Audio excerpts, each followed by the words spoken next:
Hey there, folks. Welcome to another fun at-home table read. Tonight, we're jumping into certainly an odd little Henry Selick movie, Monkeybone, with Brendan Fraser. I love this movie. I think it is safe to say it's also the best movie with Chris Kattan. Think about it, do the math. Yeah, you'll see I'm right. But I am excited to get into this one. It's going to be wild. It's going to be nutty. So let's just jump into introducing ourselves. Hi, I'm Jen, and I'm going to be the narrator slash action description. Hi, I'm George, and I'll be Stu.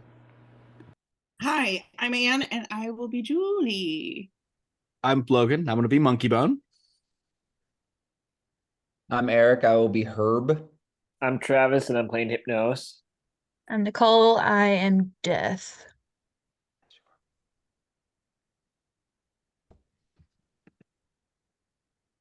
And Katie?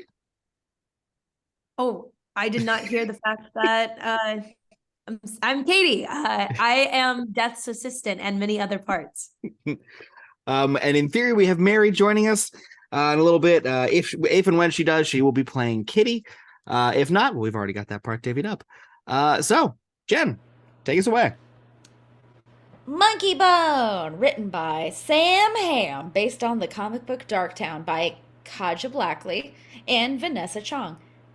This is the 7th draft, and I'm going to scroll down. Fade in, main credits roll over the black screen with pretentious, spooky music underneath. Yes, music. Just as the music reaches its crescendo, we hear a simian screech. A buck-toothed cartoon monkey swings past on a vine. Title wipes in with him. Monkeybone. Underscore TM.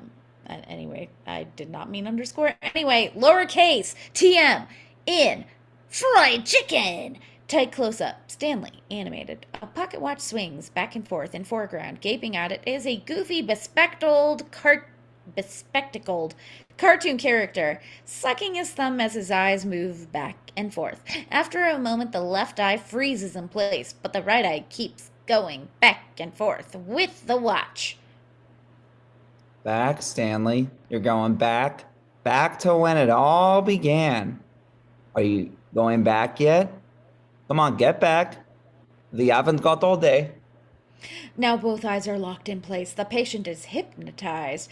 Interior schoolroom day. Animated. A squat, lumpy teacher, Miss Hudlapp, is straining to erase the Gettysburg Address, which is written along the very top of the blackboard. There's an obtrusive, rhythmic banging noise in the background. It was 3rd grade. The teacher was Miss Hudlapp. She was kind of squat and lumpy. She smelled funny, but she was kind. Class, how many times have I told you in this class we do not pound 10-penny nails into Stanley's head? Fantastic. Reverse angle on Stanley. Hapless 10-year-old Stanley, still goofy and bespectacled, in his front row desk. Nails stick out of his head. The 4 mean kids poised around him lower their hammers, and return to their seats, grumbling. A dreamy smile crosses Stanley's face as he gazes at Miss Hudlapp. You know how some teachers have those kind of flaps on their arms, those big sacks of limp flab that like dangle? Yeah, bingo wings. As Miss Hudlapp pulls her sweater off, 2 massive arm flaps. Them bingo wings, 50 gallons of flab apiece, spill out and smack into the floor. Miss Hudlapp claps 2 erasers together, kicking up a cloud of dust. Young Stanley watches, transfixed by her massive arm flaps. We track in on the gigantic arm flaps as they swing hypnotically back and forth with a loud slap each time they collide. It sounds weird, but for some reason, as I watched those big old flaps of hers, I began to feel, well, oddly. Ready to call out bingo? Now we track in on the mesmerized Stanley. A song comes up underneath. Donna Summer. I feel love. Aroused, and then the horror began. Doink!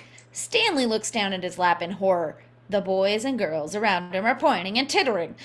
Grimacing in embarrassment, he discreetly places a heavy textbook onto his lap, suppressing the bulge in his pants. But spring!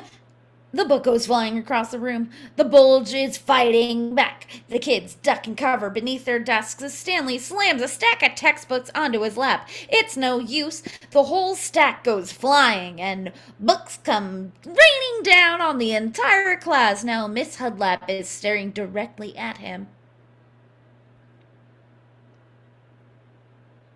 Young man, what's that in your lap? She marches towards him. Stanley pulls his backpack over his lap. It was useless, like putting a baseball cap on the Washington Monument, and then all at once, there he was. The backpack bucks and wriggles as if something inside is trying to get out. And then, with a flourish of rousing disco strings, it does! Monkeybone. The libidinous cartoon monkey bursts out of the backpack, points at Miss Hudlapp, and announces in his very wide baritone, Ooh, baby, I love your way. Casey and the Sunshine Band comes up underneath as Monkeybone dances to the front of the class. He grabs Miss Hudlapp, as the hands and by the hands and begins dancing the bump with her and her arm flaps. Butt left, whap, butt right, whap. Step, ball, turn around. Anyway, the kids are bug-eyed agog. With each whap, their little heads turn back and forth as if they're watching a nude tennis match. Come on, Wimbledon. Interior screening room on audience live action. A room full of live humans watching the cartoon, heads turning in sync with the kids on screen. The TV industry hipsters, studio ad execs, and manufacturers reps, they're all guests at this sneak preview of the Monkeybone show, and they are laughing uproariously. In the midst of the crowd is a handsome young couple, Julie McElroy and Stu Miley. Julie's a research scientist, brainy, professional, abnormally well-adjusted, and pretty enough that she'd be intimidating if it weren't for a prominent goofy streak. Girl, same. Stu is the one guy in the auditorium who isn't laughing at the cartoon on the screen. In fact, he's solemn as a judge, peering nervously around to see how the rest of the audience is responding. Why?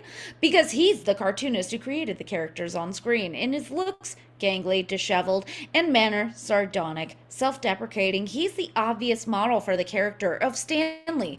Interior classroom, animated. As the monkey dance continues, we zoom in on the mortified face of little Stanley. His eyes begin doing the familiar Hypnos swirl. Interior shrinks office, animated. A cuckoo pops out of a wall clock. Adult Stanley's thumb pops out of his mouth. He awakens from his trance in a cold sweat. How about it, Doc? Can you help me?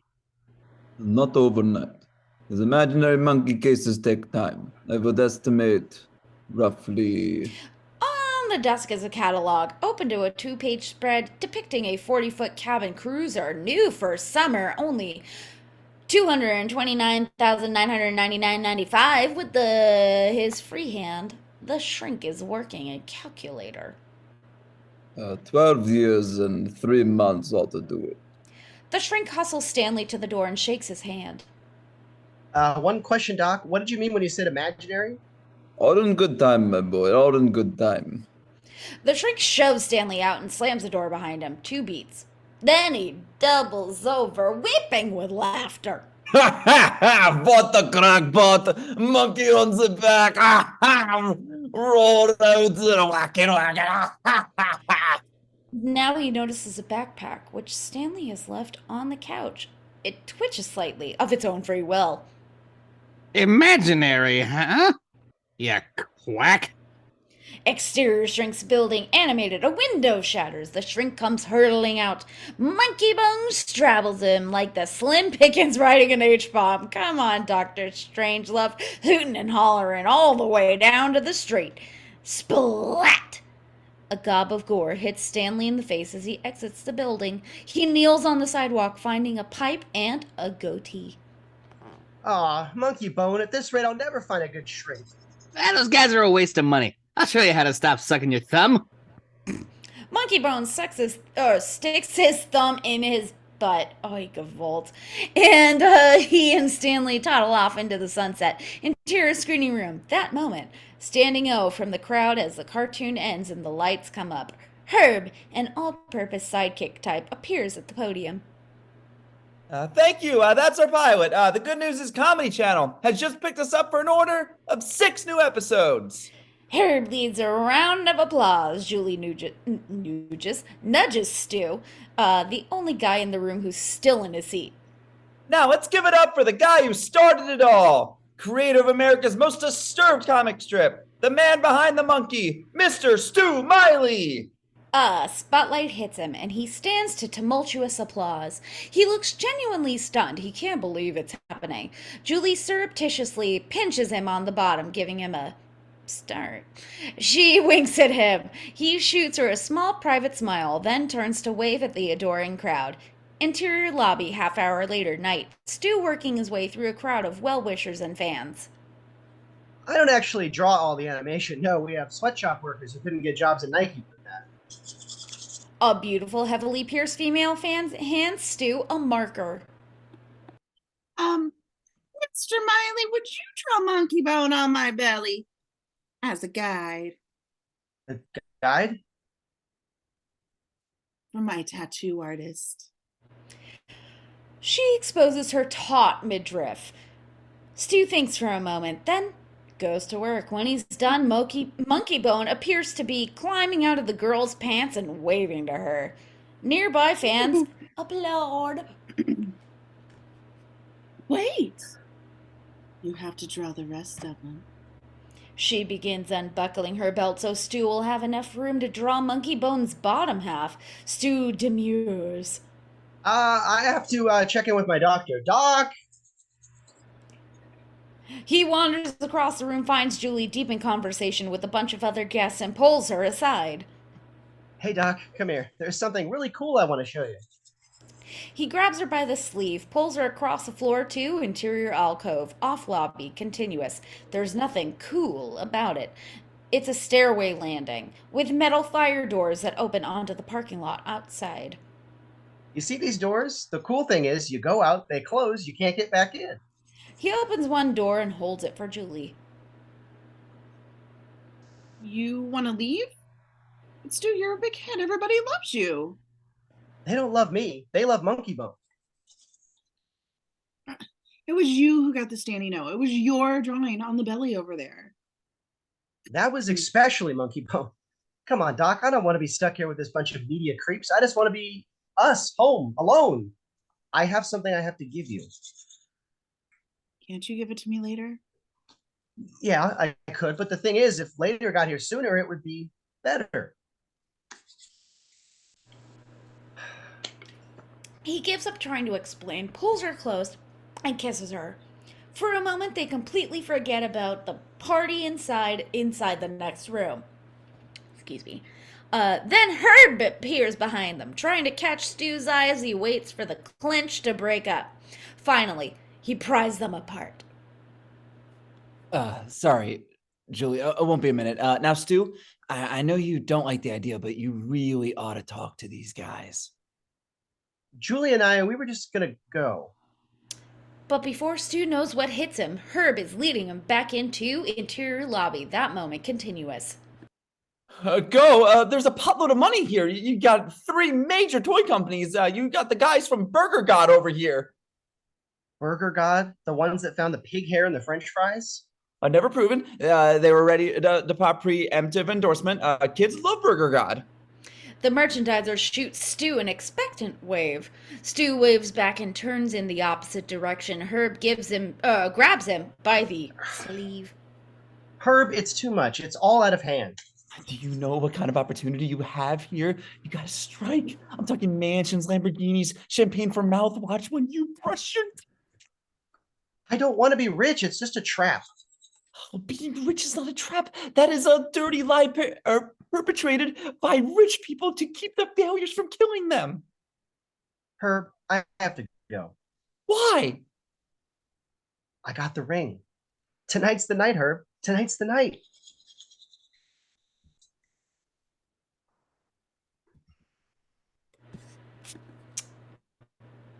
He nods towards Julie, who's at the open bar grabbing 2 glasses of punch. Herb realizes it's a proposal in the works. Oh my God. Are you proposing? My life was totally crappy, Herb, and she fixed it. She made me happy, which I've never been. She loves me the way I am right now. I don't want everything to change. I don't want her saying yes to some big success. I just want her saying yes to me. In some weird way, I respect that. Julie's over by the punch bowl. She sees the two boys staring at her conspiratorially, makes a face at them as she waves back. Okay, then, if I get you out of here, a question tonight. What else get me? Stu nods gravely. Exterior parking lot night. Stu, Julie, and Herb in the parking lot. A small safari of flunkies is loading enormous boxes full of Monkeybone junk into Stu's beat-up car. Stuffed dolls, action figures, board games, lunch boxes, beach towels, team jackets, and more! Stu groans at the sight of it. They're just prototypes. Take them home and look at them before you say no. If you could just hold on a minute or two, you're expecting a couple more trucks. Stu glowers at Herb as he opens the car door for Julie. Okay, you're a beautiful couple. Now go.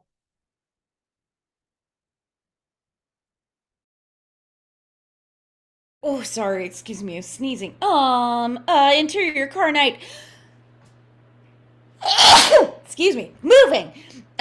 Stu backs out of his space. The small parking lot is full of delivery trucks from would-be merchandisers, all too large for the spaces they're parked in. Stu has to keep backing up because the exit lanes are blocked. It's like negotiating a labyrinth. Look at this. He won't let us leave. What's that? Who? The monkey. He's everywhere. He'll take over both of our lives if we let him. Stu, stop it. That monkey is good luck, all right? You thought him up. Everybody loves him, and he's probably going to make you rich. So relax, enjoy it. I'm trying. It's weird, that's all. I never had any good luck until I met you. What if it's all just another bad dream? What's the bad part? I might wake up. All right, if you do, I'll be right there beside you. So face it, you're just going to have to be happy. I am happy. It just so happens this is the happiest night of my life.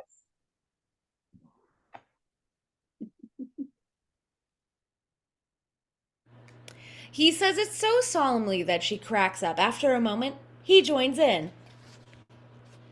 Exterior parking lot that moment night. A plastic banner stretches between two poles on either side of the entry to the lot. It shows Monkeybone in a typical Langorous pose. It's his world. We just live in it. Monkeybone, Sunday nights this fall. Two guys on extension ladders are taking the sign down as Stu's car idles at the exit below. There's a strong wind tonight, and one guy loses hold of his end of the banner just as he gets it detached. Interior car, that moment night. As Stu pulls into the intersection, he sees a delivery truck approaching in the opposite lane with a cardboard likeness of Monkeybone mounted atop the cab. He chuckles. Damn monkey is everywhere. Suddenly, his view of the street disappears. The Monkeybone banner has fallen directly across his windshield like a huge shroud. All he can see is a great grinning monkey face. Julie screams. Stu screams. Unable to see, he slams on the brakes and jerks the wheel right. Off-screen, horns blaring, tires squealing, the horrible crunch of metal on metal. But Stu's car comes to a halt untouched. After a moment, he opens his eyes and Julie opens hers. Did we just hit something? I don't think so. Are you okay? She thinks it over, nods. Stu takes a moment to catch his breath, then opens the door gingerly. A horn blares as a car speeds past in the opposite lane, nearly taking Stu's door off. He jumps back inside, waits, opens the door again. Exterior intersection that moment. His eyes widen in horror as he steps out to survey the scene. The asphalt is strewn with Monkeybone merchandise. Stuffed dolls, games, lunchboxes, skin marks show where the truck which he was carrying all this swerved and slammed into the rear of a Buick Regal. Pinning it up against a telephone pole, Stu races up to the Buick. Its front end is mashed up like an accordion, but the occupants, a couple of teenagers dressed for the prom, seem to be okay. Hey, are you guys all right in there? We're fine. That stupid monkey banner, it fell on my windshield. It practically killed us all. Oh, God, Julie, if anything had happened to you. I'm fine, baby. We're all okay. We're lucky. I better go report this.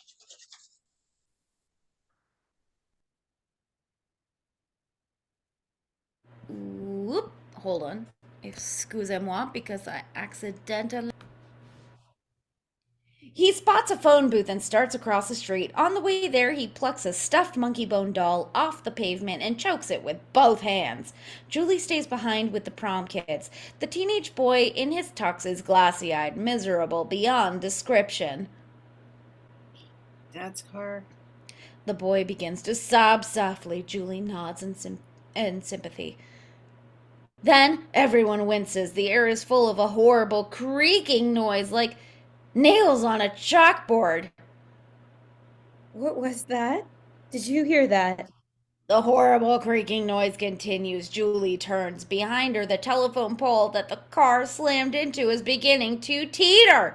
Then it topples directly towards... Stu! On Stu in the phone booth. He sees Julie running towards him and holds up a single finger. Operator, I want to report an accident. Finally, he glances up just in time to see the telephone pole coming down toward the phone booth like a gigantic sledgehammer. His eyes widen. The stuffed Monkeybone slips from his grasp. Close up Monkeybone. A horrible crash. Screams. Camera zeroes in on the Monkeybone doll, which Stu was holding, surrounded by broken glass. Its face twisted into an insane, almost macabre grin.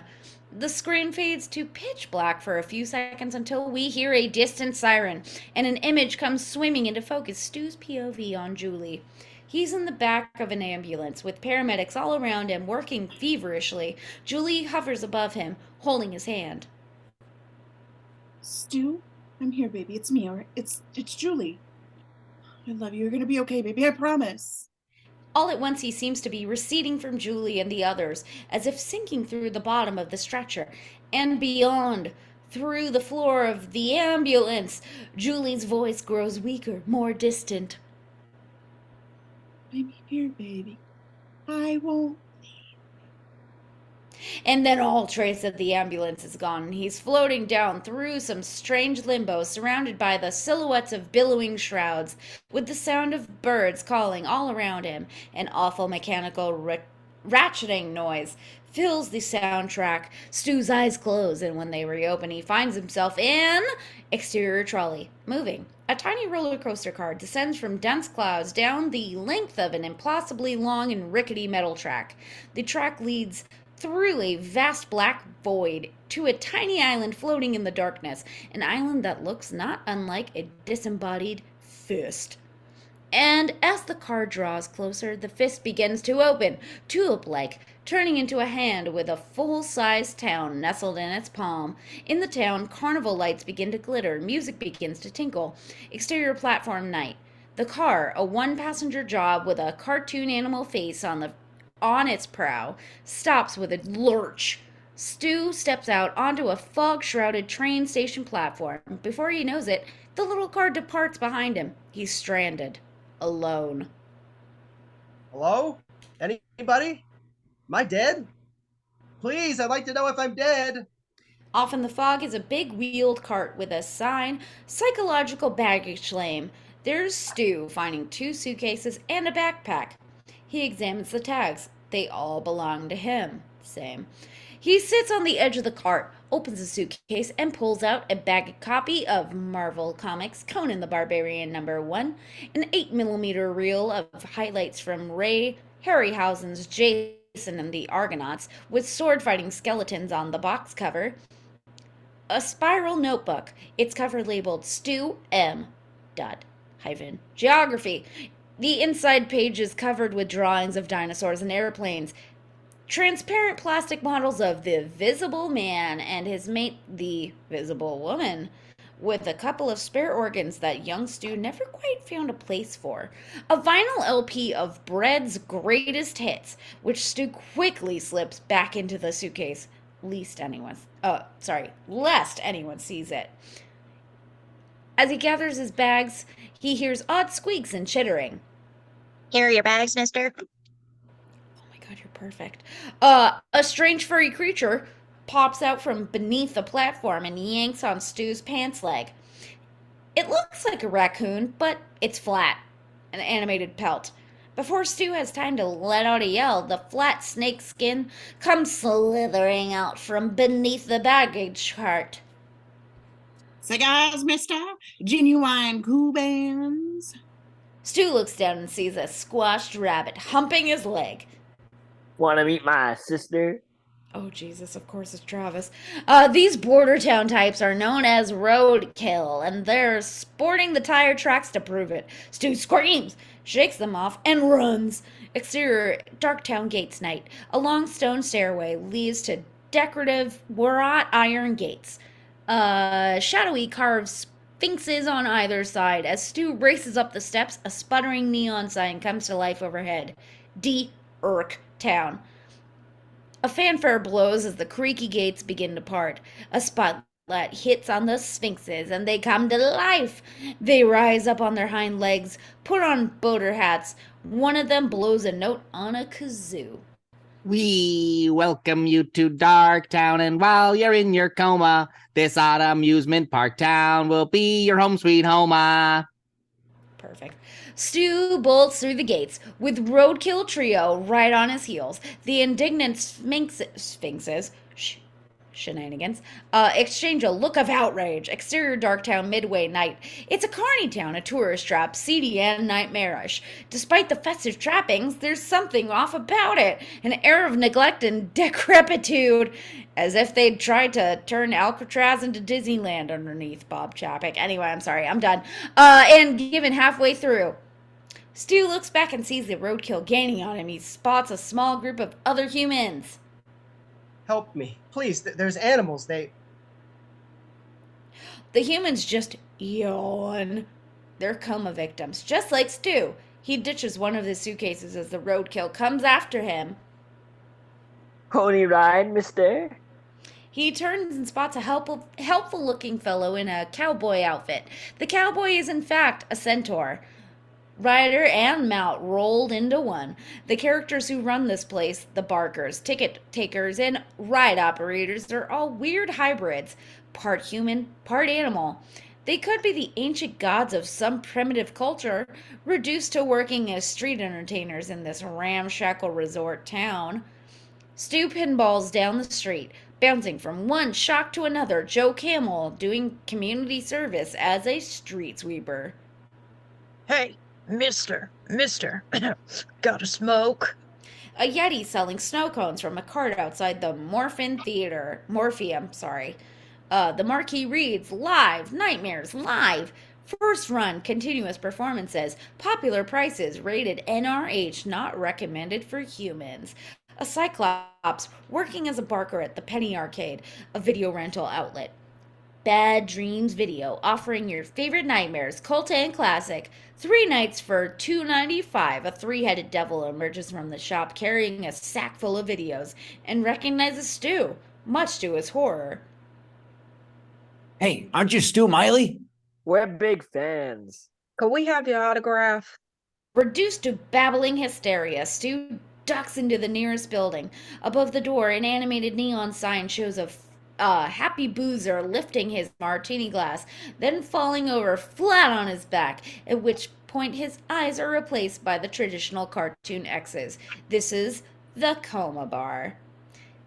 Interior Coma Bar a moment later, night. Stu bursts in, flattens himself against a wall as Roadkill skitter past outside. He's given them the slip. He looks around. The bar's a weird melange of styles. Coma victims ride around in wheelchairs, refurbished by as bumper cars work. Drinking cocktails from IV bottles. A four-armed elephant god is at the mighty Wurlitzer, while a mermaid vocalist in half-shell belts out the wistful lyrics of Johnny Mercer's Dream. And over at the bar, New in town, huh? What are you drinking? out of breath, Stu edges towards the bar as the bartender, Bull, turns away to grab a fresh glass. Chasing me.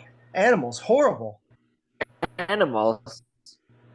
What kind of animals? Stu gags. Bull is a full-fledged minotaur. Body of a man, head of a bull. His features are cubist, weirdly squashed over to one side. Yeah, I know Picasso could get, right? That's what everybody says. Although personally, I don't Guernica. see. Yeah, that too. The resemblance. What are you drinking? Martini? Olive or eyeball? Olive. Where exactly am I? Dark Town, Land of Nightmares. I'm Bull. Stu Miley. Yeah. I've seen a few of your dreams. You're quite a celebrity down there. Here. Stu gives him a cockeyed look. Bull points to a monitor mounted over the bar on which a panicked man in pajamas is trying to run barefoot through a great sticky sea of molasses. I told you, it's the Land of Nightmares. Same on every channel. All the stuff people dream after they have the extra anchovies. He changes channels with the remote. Now we see a guy falling through midair, arms and legs flailing, falling. Jeez, it all looks like bad late-night cable. Sad commentary, huh? Now a small muffled voice appears from the area of Stu's backpack. Bull, huh? That's cute. What's your last name? Shit? I beg your pardon. I didn't say anything. Nice face. Let me guess. You were in a bullfight with a Mack truck. Stu claps both hands over his mouth to prove he's not the one talking. Bull glowers at him, snorting steam out of both nostrils. I was just getting ready to leave. Yo, Jumbo, we got some kind of ventriloquist here. The elephant god from the Wurlitzer, Oregon, comes lumbering over. Well, hello, sailor. Get a lot of dates with that ding-dong on your face? Quill. Bull and Jumbo rear back to punch Stu's lights out. He's saying his prayers when his backpack begins to bulge and quiver, and a small furry beast pops out, cackling his head off. Just kidding, folks. Drinks for everybody. On him. Oh my god. Bull and Jumbo back off, stunned. The monkey grabs Stu's face and plants a big, wet smooch right on his nose. Stu screams. Hiya, boss. Cut to interior hospital room. That moment, night. Tied on an EEG monitor. There's a sudden blip on the readout.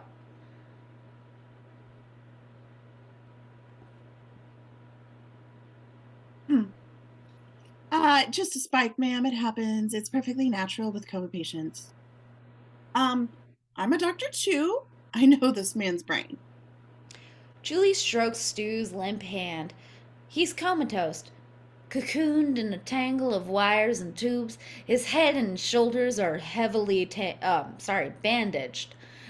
He's hooked up to as much machinery as you can cram into one room. Go home, doctor. Rest. Come back when you can do us some good. Interior hospital waiting room night. Dead on her feet, Julie stumbles towards the exit. As she's leaving, she passes the waiting room. Julie.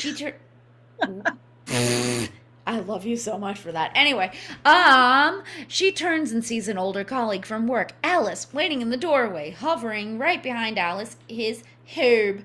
And behind him, it appears that almost everyone in the waiting room is a friend of Julie and Stu's. Disheveled and groggy, they arouse themselves and make their way over to Julie's side. She's overcome with emotion. Interior, Stu and Julie's house. Entry, night. The sound of the key in the lock is met by insane barking. Julie and Alice enter and are met by Buster, the pet basset hound, jumping and yipping like crazy after 24 hours without food or human company. Now don't pick a fight. I'm staying over. Oh, poor Buster. He hasn't been fed in a day and a half. Let me get some food. Alice kneels to play with the dog. She hears a sudden gasp from the kitchen. Julie is standing by the open refrigerator, wearing an absolutely stricken expression. Interior kitchen that moment night. Alice finds Julie holding a bottle of champagne. Veuve Clicquot La Grande Dame 1989, all wrapped up in a bow and ribbon. Yes, baby. Special occasion? I don't know. I guess it was. She bursts into tears. Alice sits her down at the kitchen table and takes the champagne from her. Don't get all poignant. We're keeping this bottle on ice. When he comes around, you're gonna need it. Yep. Interior bathroom, later night. A limp Julie soaking in a steamy tub, one arm dangling over the side.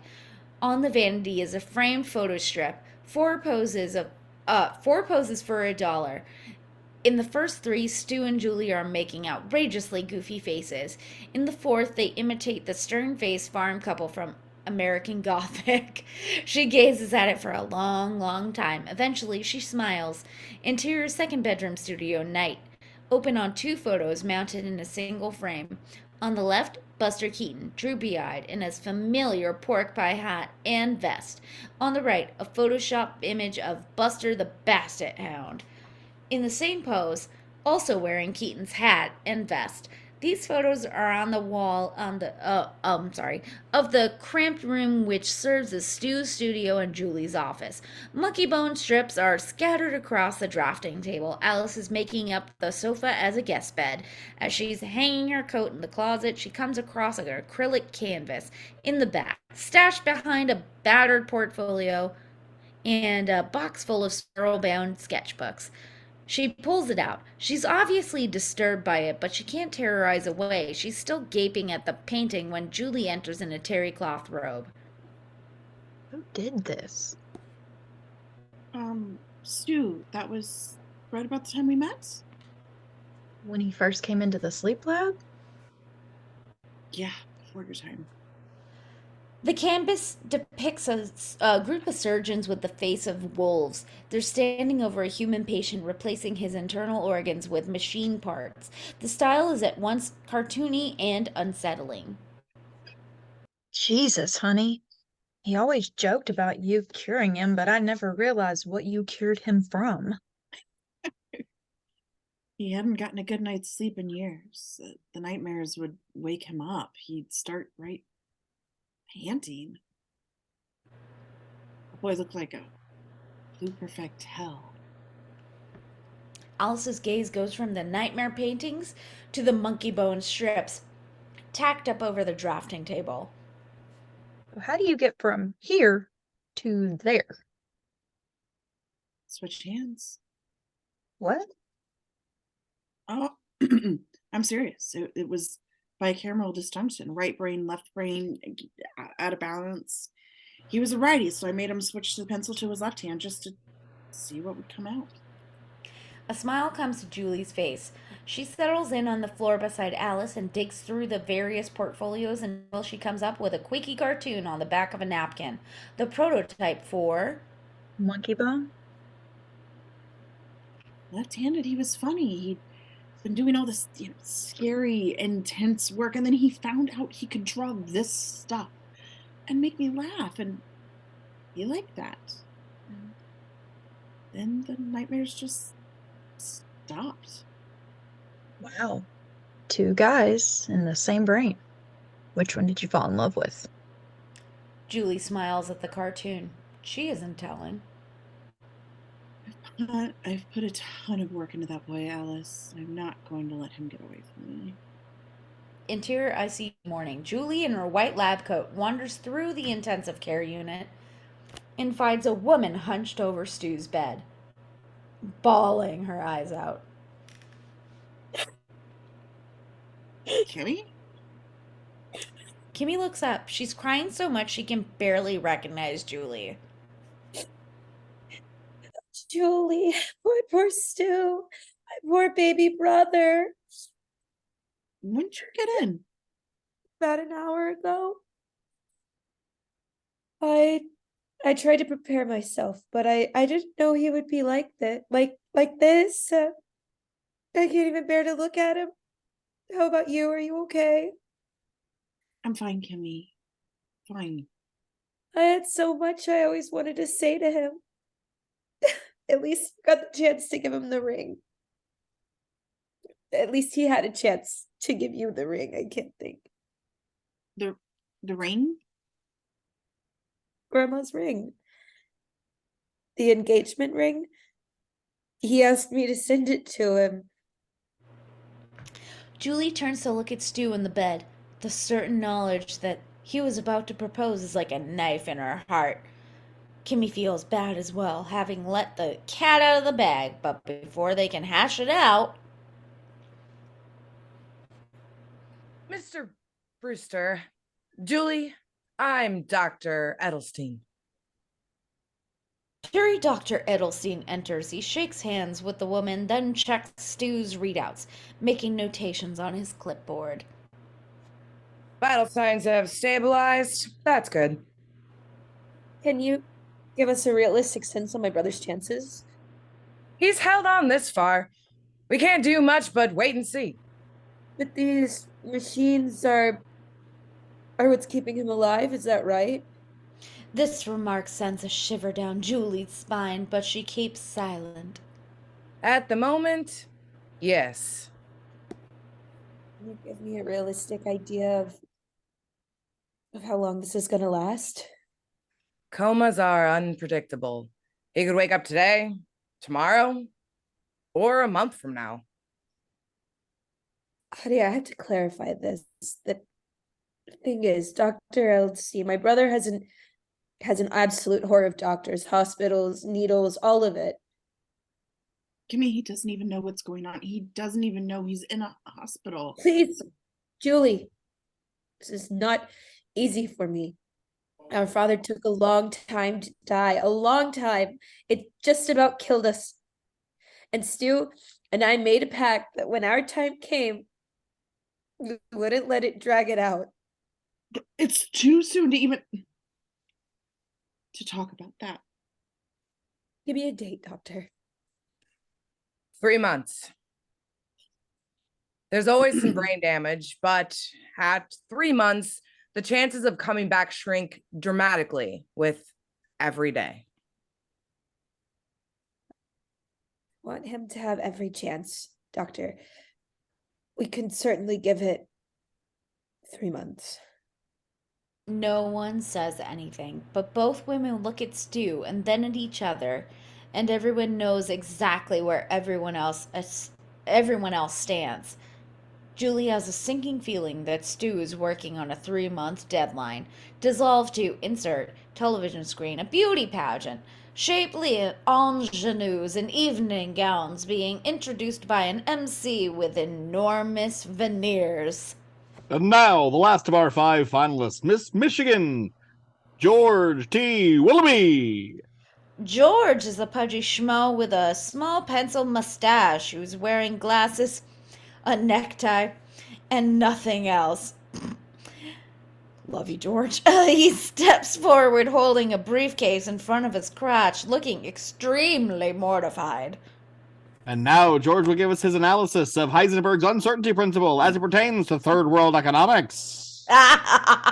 Camera pulls back and we realize we're in Interior Coma Bar night, where both the bartender and a number of patrons are watching George's nightmare on the TV mounted over the bar. On screen, nude George is sweating bullets. He has no idea what to say, and the audience is beginning to laugh at him. In a desperate, feeble attempt to buy time, he begins to sing. I'm gonna wash that man right out of my hair. Oh my In fact, he goes into a little soft shoe. I'm gonna wash that man right out of my hair, keeping the briefcase poised over his crotch. Unfortunately, the case pops open, dumping frilly lingerie all over the stage. The weeping George must crawl around on all fours to retrieve it. By now, the onlookers at the bar are cracking up, all except one, the lonely, disconsolate fellow on the last stool, named Travis, nursing a martini. Hey, Stu. hey, Stu. Why so glum? Everybody loves a good humiliation nightmare. 3 months, Bull. 3 months tonight. 3 months since the accident. I'm no closer to going home than I was then. Ah, buck up. Have another teeny. I'm sick of martinis. I'm sick of the waiting and the carnival rides and watching people's nightmares. And of course, I need not add,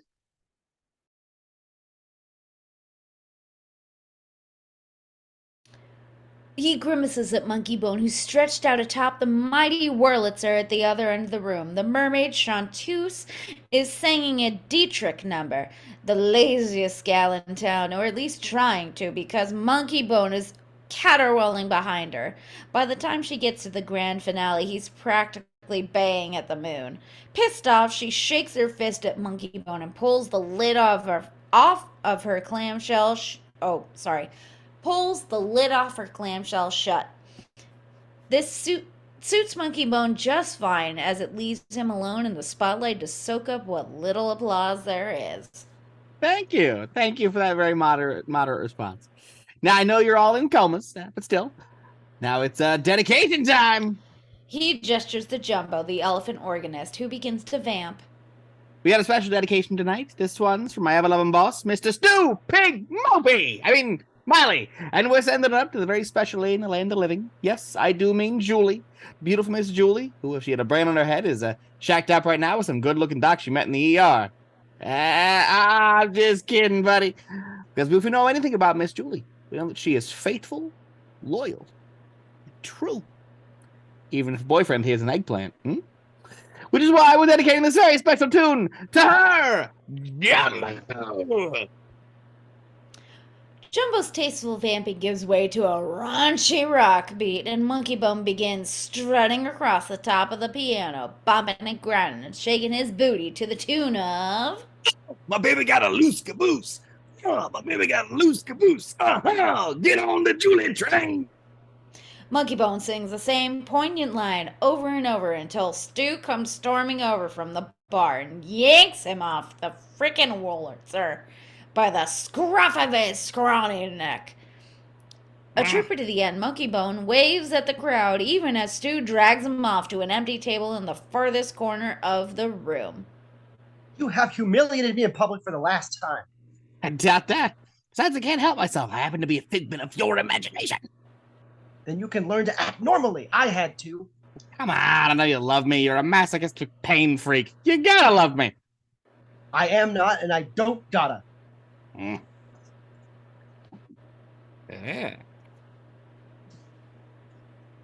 Monkeybone waves and winks at every female who passes by. Stu whacks him upside the head. Look, you are too. Look, mooning over Julie, and we could both be getting some of this old fine local action. Not like she's gonna know. Out of town under 5 minutes and in a coma don't count. Sorry, the women here aren't even my type. Most of them aren't even my species. Cocktail waitress Kitty, a 7-foot cat-faced feline sex bomb, arrives in her skimpy black dress and shows Stu a Cheshire cat grin.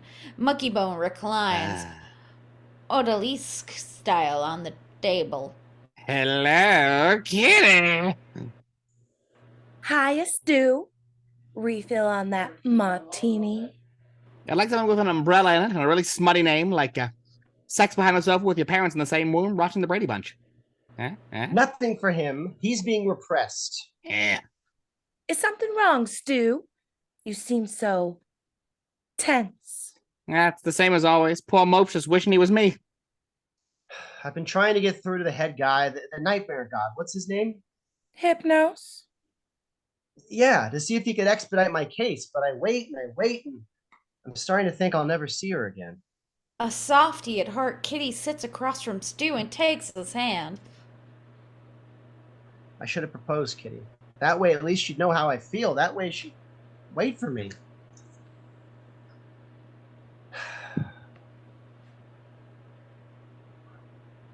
Oh, she leans forward sympathetically. From this particular vantage, Monkeybone has an unobstructed view of Kitty's cleaves. And so does Stu, although he's not quite as obvious about staring. She is waiting for you, Stu. I just know she is. Guys like you don't come along that often. Believe me, I know. Monkeybone slinks over behind Stu, up onto his shoulder, and whispers into his ear. Hi, fellow Americans. I have a dream. Let us boldly go where no man has gone before. I'm sorry, Kitty, what were you saying? I mean it, Stu. You're 1 in a million.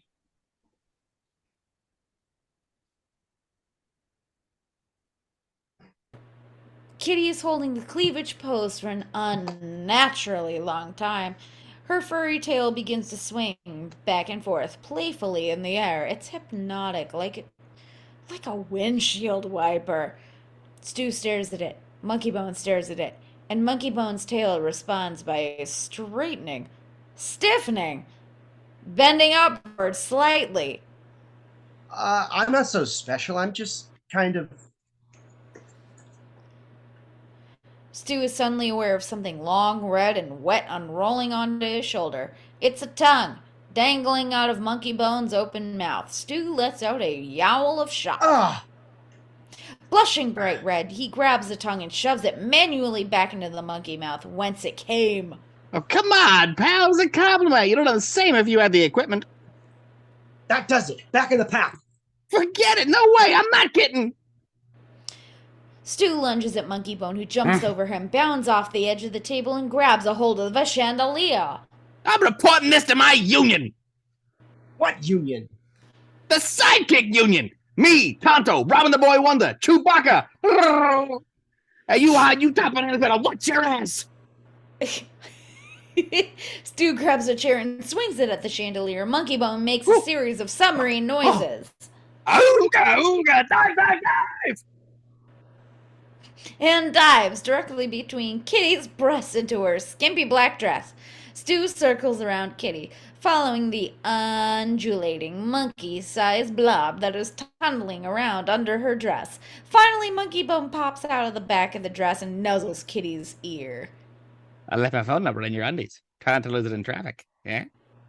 Sorry, Kitty. I'll be right back after I choke my monkey. Monkeybone runs under the pool table. Stu is giving chase when suddenly a door blows open in the chill night wind. Everyone in the bar freezes in place.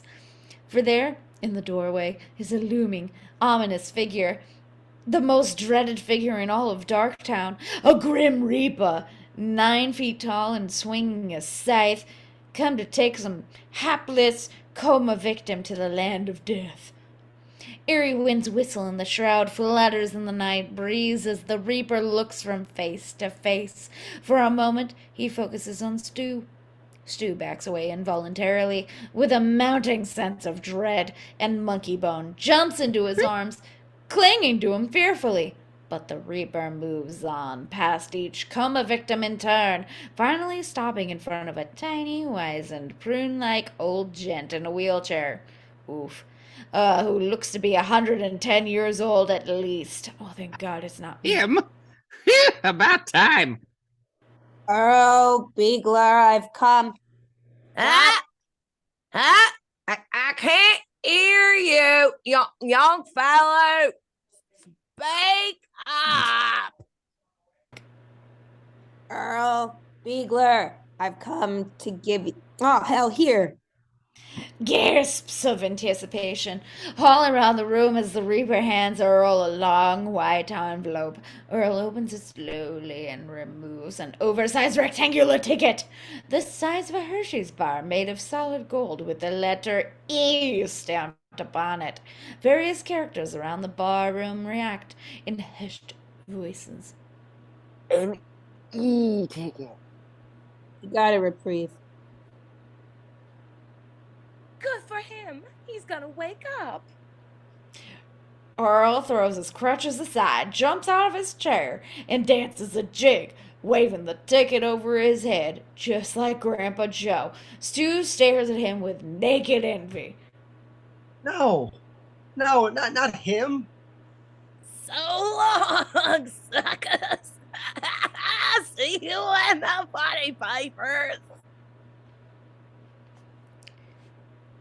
Ooh, Earl does an end zone dance towards the door. One by one, other patrons get up from their seats to watch Earl's departure. Exterior Coma Bar, Streets Night. The coma victims shuffle towards a big ride across the midway.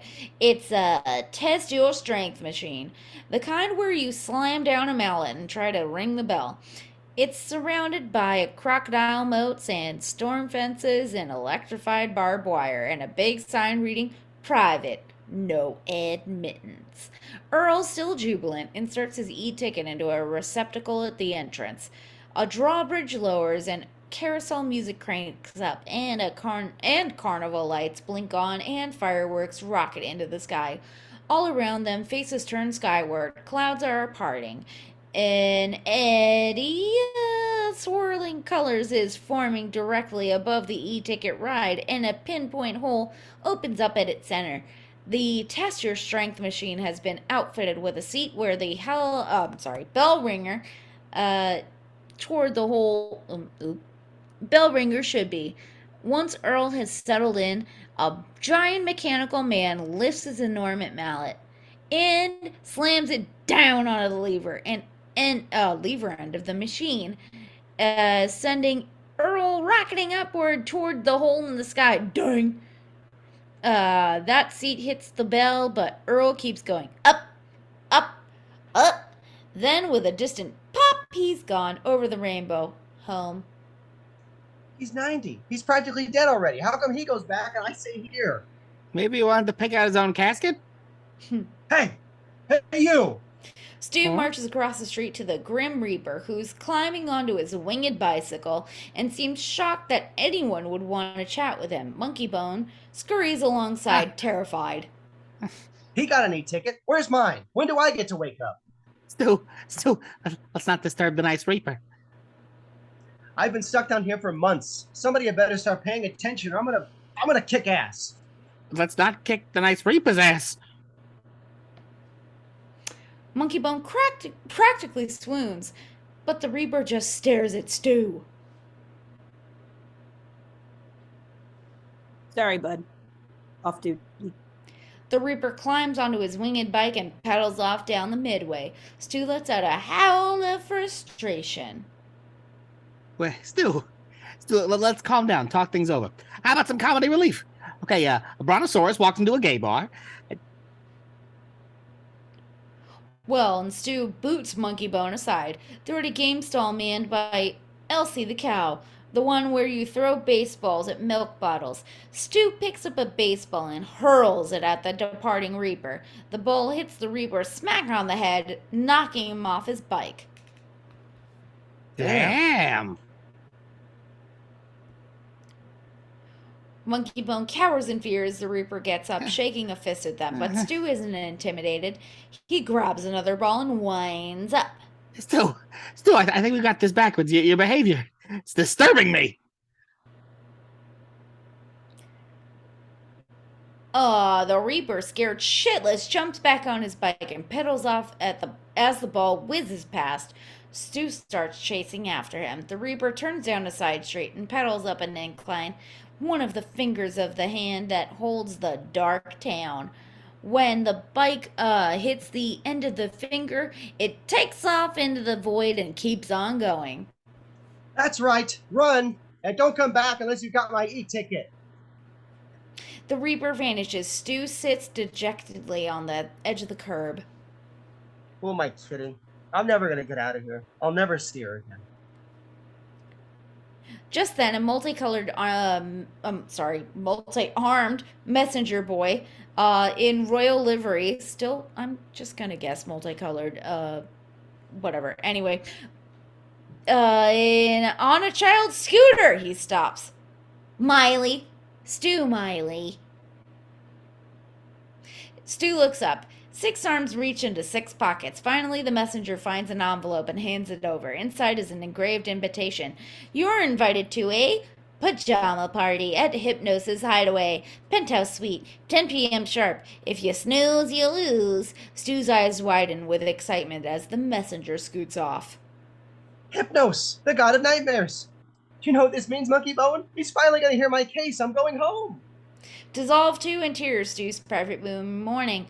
As she's done every morning for the last 3 months, Julie brushes Stu's teeth. Although she looks a bit more worn and haggard than when we saw her last, she always affects a cheerful manner around Stu, on the off chance that he might be aware of her presence. She packs the toothbrush away, runs a hand along his stubbly cheek. I think we can go another day without shaving. As long as you don't look like you're growing one of those stupid little goatees.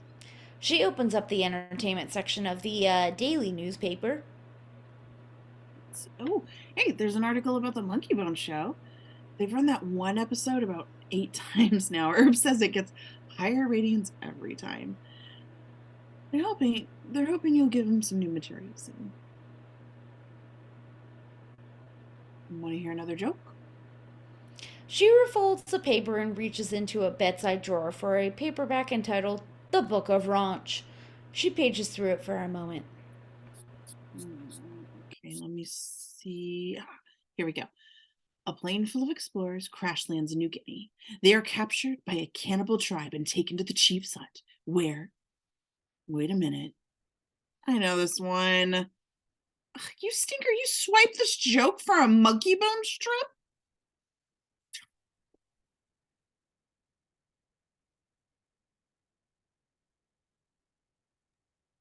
She whacks him in the arm with the book. No response at all. Okay, let's try again. Why did the pervert cross the road? The sound of sobbing interrupts her joke. She looks up and sees Kimmy standing in the doorway, red-eyed and crying. Kimmy, what's the matter?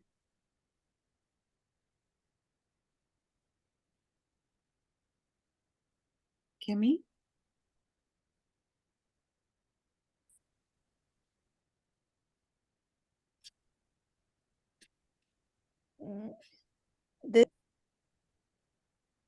This is hard for me, Julie. Very hard, but it's been 3 months now, and I gave the order. Julie just stares at her for a beat or two, refusing to understand. Then it sinks in. Her hand goes to her mouth in horror and grief. Fade through to exterior, Hypnospire establishing night. Camera tracks up in seemingly endless length of Hypnospire, up through a heavy layer of clouds to the rotating penthouse dome of the building, which is festooned with oodles of 18-inch DSS satellite dishes. Interior, Hypnos hideaway, night. Elevator's doors open, and we glide into the swinging space-age bachelor pad of Hypnos, god of sleep. A giant flying cupid welcomes us. Tiny bumblebee wings somehow keep his vast bulk aloft. Hip's hideaway occupies the entire penthouse floor, and there's always a party in full effect. A rotating disco ball flashes colored lights on walls, floors, and ceilings covered with shackledelic opt art patterns. Now this is living. Of course, a party needs party animals, and the dark towners on the scene are in fine fettle, working up a sweat on the dance floor. DJ Sleepy Z's has 3 turntables spinning at once. As Stu wanders through, he gets a big surprise. Reproductions of his old nightmare paintings are hanging on the walls.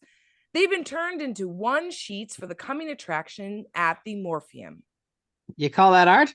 My 3-year-old can paint better than that. Like you'd know. You started on the back of a napkin, you little doodle. Scowling at each other, the boys turn their backs and part ways.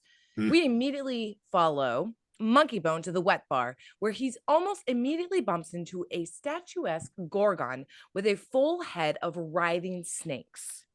Hey, like the deal. So tell me, are you a natural snakehead? Huh?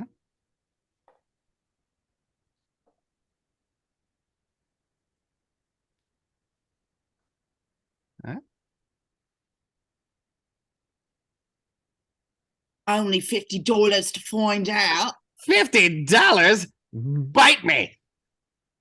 You got it, big boy. He grins and shrugs. What the hell? As he heads for a back room, the bartender hands him a snake bite kit.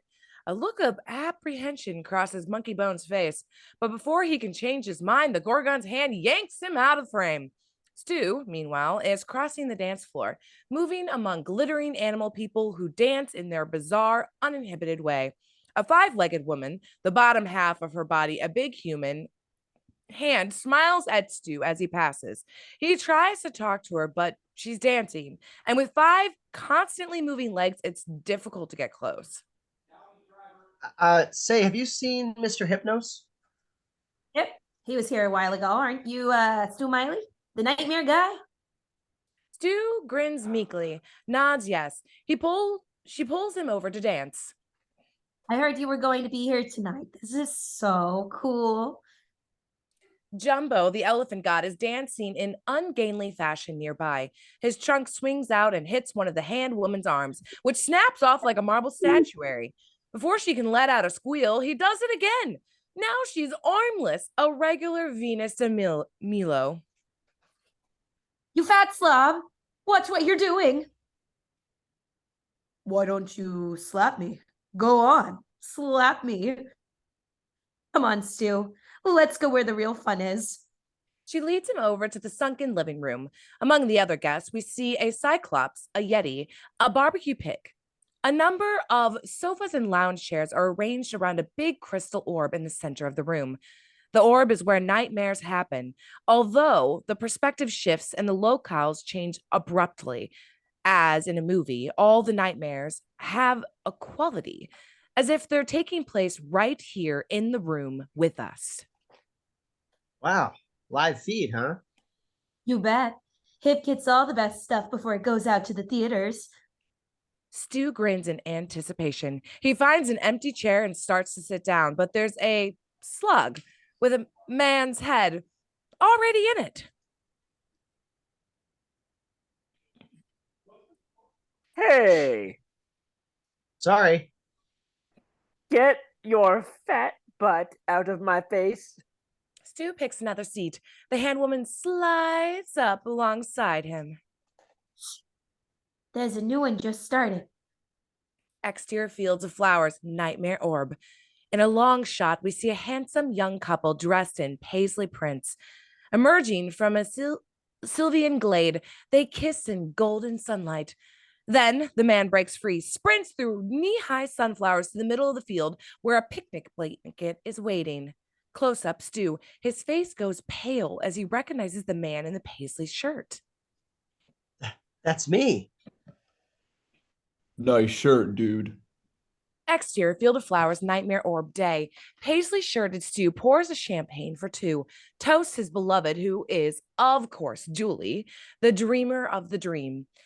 He pulls out a little velvet ring box and offers it to her, but when she tries to take it, he pulls it away, teasing her, and steals a kiss. Suddenly, the two of them are locked in a tight embrace, rolling together through the flowers, laughing full of joy. Interior hips hide away that moment. The dark towners are rubbing their hands together in anticipation of the horrors to come. Stu looks from one misshapen face to the next, his heart pounding with dread. What is this? Who's dreaming this? Julie? Hey, keep it down. Exterior field of flowers, nightmare orb day. Julie rolls onto her back in the grass, face aglow, only to realize that Stu is no longer there beside her. She looks around, gets to her feet, turns, and the background behind her morphs suddenly into interior hospital room nightmare orb. The room is decorated for a farewell party complete with streamers and confetti. Kimmy, Dr. Edelstein, Various medical personnel and friends are wearing party hats, lifting champagne glasses in a toast to the guest of honor, the comatose Stu. Interior Hips Hideaway that moment. The Dark Towners cluster around the orb, can barely conceal their animal excitement. It's obvious that the nightmares they're watching are more than mere entertainment. They get some of kind of addictive, visceral charge from the spectacle of human terror. Julie! He tries to push away forward to the orb. An angry Cyclops elbows him aside. A Yeti grabs his coat and pushes him out of the way. Stu, what are you doing? Chill out. Interior hospital room, nightmare orb. Comatose Stu stands in the center of the room, upright and immobile in a party hat. A weird umbilical cord extends from his navel to a huge, growing, bellowing device, like an artificial lung. It's all that's keeping him breathing. Edelstein hands a pair of oversized ceremonial scissors to Kimmy, and she cuts the cord as if opening a new mail. Applause all around. Julie races towards Stu in slow-mo, shrieking, as he deflates into a limp puddle of flesh before her eyes.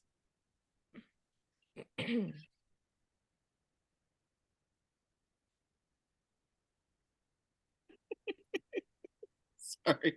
No, Stu! No! Interior Hips Hideaway on Stu. No! Julie's distress is killing him.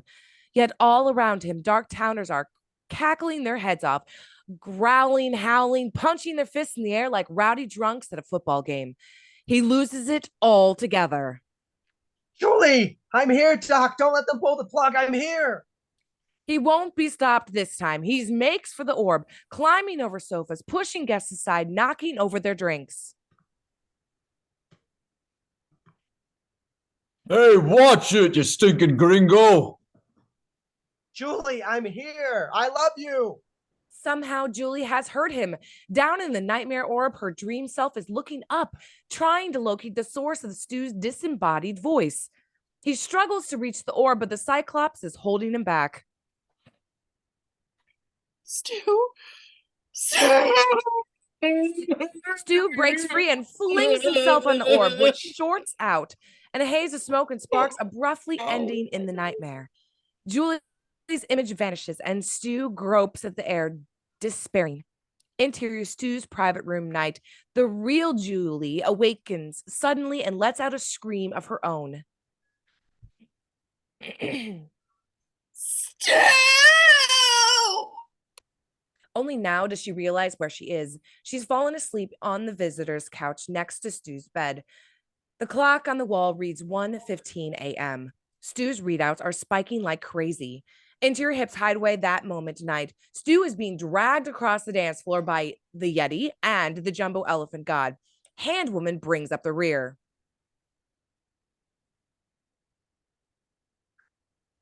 Who invited this schmuck anyway? Oh, it's my fault. I thought he was cooler than that. Listen, please, it's my girlfriend. I've got to get a message to her. But just then a hush follows the room and someone screams.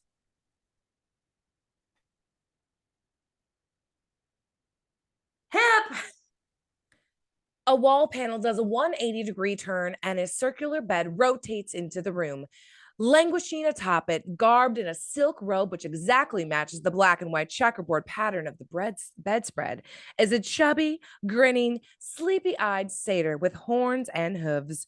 Two wasp women are with him in the bed, brushing his furry goat legs and feeding him grapes. As Stu fights his way over, he sees an old lump wriggling under the bed covers. Out pops Monkeybone, clutching a bottle of champagne. I knew I left it in here somewhere. He shakes the bottle, pops the cork, and sprays splurting bubbly at Hypnos, the girls, and everyone else within firing range. Aw, I like a monkey with vision. You said it, partner.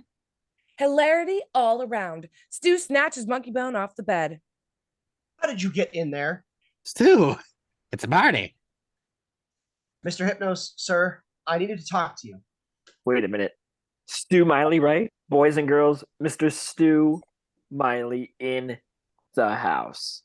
This is an honor. We see a lot of nightmares down here, but yours are like caviar. Man, you da shits. Mr. Hypnos, I saw a dream. My girlfriend was having it. She dreamed they were pulling the plug on me. She was watching me die. And Well, I have to get a message to her. I have to let her know I'm okay until I can get out of here. A vaguely embarrassed look crosses Hypno's face. All the nearby Darktowners stare at their shoes, clear their throats.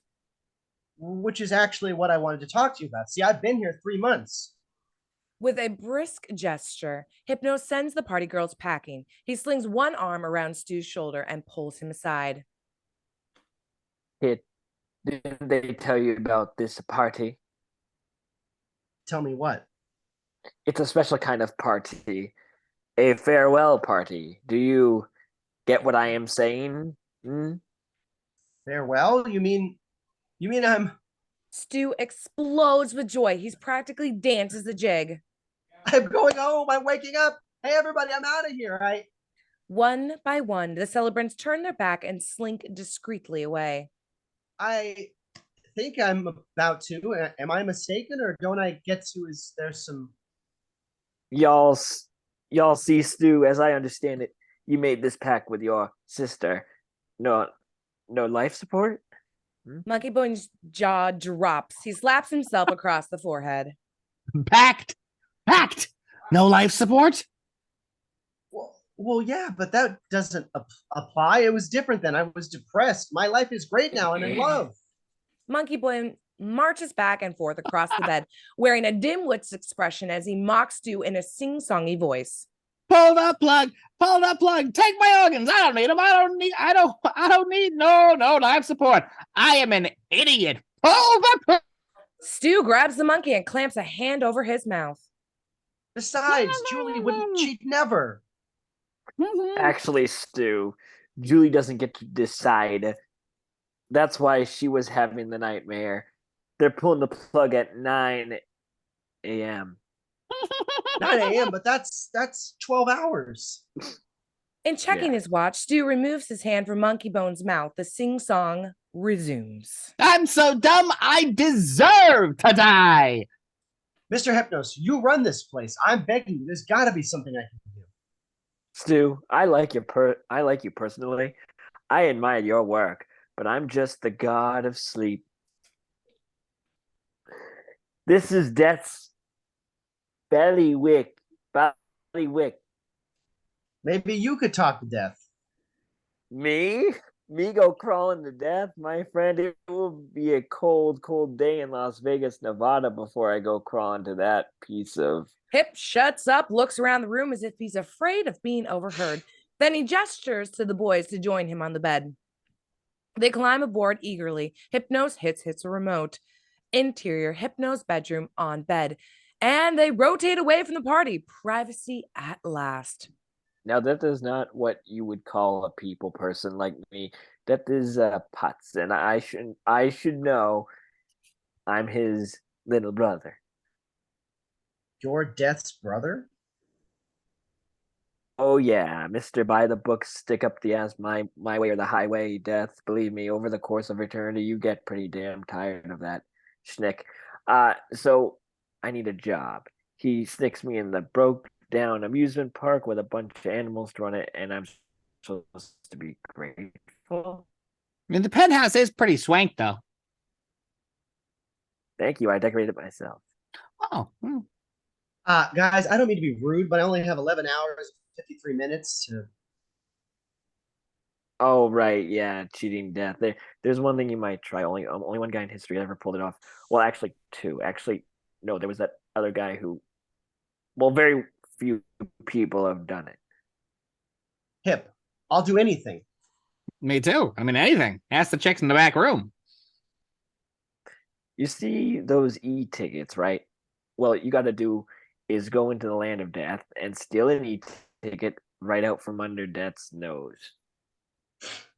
Land of Death. How do I get there? Kid, listen. That's all I'm saying. And you didn't hear it from me. Hip hits the remote. The bed begins to rotate outward again. You heard of a fate worse than death? That's what's waiting for you if you screw up. Into Hip's hideaway a moment later, Hip gives the boys a wink and a thumbs up, then wanders off to schmooze his other guests. Monkeybone shakes Stu's hand. Fate worse than death? Well, it's been real, boss, but I gotta go buff up my resume. Anybody handing a figment?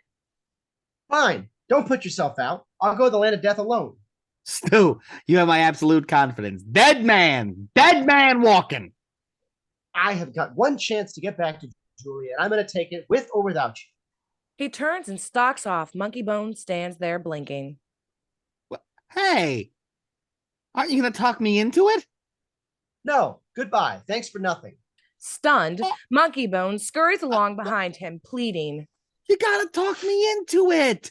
You'll screw up on your own. I mean, a guy's gotta have a sidekick for moral support, wisecracks, snappy banter. It's the land of the dead, Stu. The land of the dead. Don't go there without your comedy relief. All right, you can come. Oh, thank you. Thank you. Something went very, very wrong here. Now we just got to figure out how to get there. As if in reply, a pale specter presence comes drifting across the dance floor, an 8-foot-tall Grim Reaper.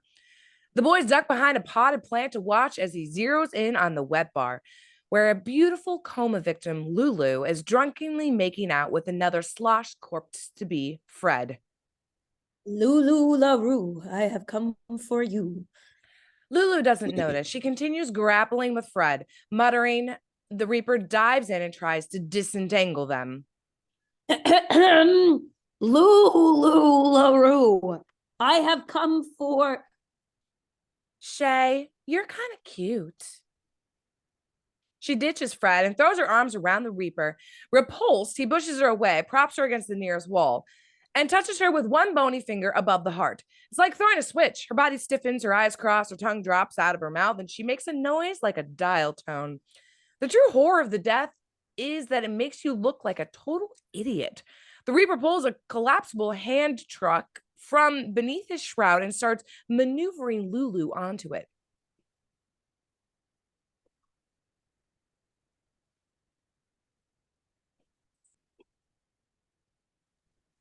Say there. How about one for the road? The Reaper ignores him. Fred holds up a cocktail glass. Well, hold this for me, Pally. The Reaper heaves a sigh and takes the cocktail glass. Fred grabs a pitcher filled with some luminescent tropical concoction and pours it down the Reaper's front. Oopsie daisy. Aunt Stu and Monkeybone behind the plant, wincing as the Reaper in his sopping wet, pink-stained shroud. Is that what they call death with dignity? The Reaper brings out a shroud and grabs the hand truck as he wheels Lulu past the boys. Monkeybone pops up with a helpful hint. 2 words for you, my friend. Club and soda. Stu claps a hand over Monkey MB's mouth as the Reaper turns down the hall. Exterior Dark Town gates night. The still muttering Reaper wheels Lulu towards the entrance to Darktown. The boys are sulking along behind him at a discreet distance. He's taking her to the land of death, right? So all we got to do is hitch a ride. Stop shaking. I'll protect you. Oh, sure. Mr. Action Hero. Why couldn't that be Arnold Schwarzenegger's figment? The Reaper approaches the gates. He presses a remote control beeper, and the mesh teeth of the gate slide back for just enough to let him pass through. Stu realizes they've only got an instant to make their move. He dives through the gate at top speed. As soon as he's on the other side, he hears a nasty clang behind him. Monkeybone is caught, his body contorted like a pretzel, woven in and out among the meshing teeth. Stu gives him a hard yank, and he slips out like a strand of fettuccine. They hear rumbling on the tracks outside. A car is arriving. Exterior Darktown gates, other side night. The Reaper loads Lulu into the little roller coaster and climbs aboard. The car begins to move. Stu and Monkeybone get there just in time to jump into the luggage rack in the back. On roller coaster moving that moment. They peep over the back of the car at the Reaper and wonder what to do next. Monkeybone spies a toolkit mounted under the rack and opens it. Pulls out a big, nasty monkey wrench. The boys nod in agreement. Monkeybone clambers over the back of the car and hoists the wrench. Stu covers his eyes. Wang! Stu looks up and sees a confused Monkeybone all alone in the car with Lulu. Now he clambers into the car as well. Where'd he go? I don't know. There is no trace of the Reaper, except for a rumpled shroud and a wristwatch, and a St. Christopher's medal on the floor of the car. The boys exchange a puzzled shrug. Monkeybone tries on the watch. Dissolve 2, interior sleep lab, pre-dawn. The wall clock says it's not quite 3 a.m., yet Julie has managed to round up all her coworkers, Alice, Hutch, Clarissa, et al. They're groggy, disheveled, unmade up, unshaven, but they're there. 6 hours. That's when they pull the plug. That's how long we've got to wake him up. Okay, now these are Stu's old charts from 5 years ago when he first came to the sleep lab. She points to a series of easels where Hutch and Alice have been tacking up EEG printouts, Ingram maps, etc. Okay, they show incredibly intense nightmare activity. The chart below is his new chart. The lower chart shows a jagged spike virtually identical to the one in the upper chart. Julie pauses for effect, then pulls on the edge of the lower chart, opening it up like a gatefold. The onlookers gasp. Open accordion style, the lower chart shows the same spike occurring again and again, 10 times over.